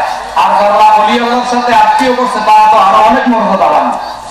কথা বলেন, ওলি আল্লাহর সাথে সঙ্গ দিলে অনেক নিয়ামত পাওয়া যায়। আর যারা ওলি আল্লাহর সাথে আত্মীয় করছে তারা ভাগ্যবান কিনা বলেন? ওলি আল্লাহর সাথে আত্মীয় করা এটা ভাগ্যের ব্যাপার, কপালের ব্যাপার। আমি আমার এই মুক্তাসর আলোচনা এখানেই সমাপ্ত করলাম। আসসালামু আলাইকুম ওয়া রাহমাতুল্লাহি ওয়া বারাকাতুহু।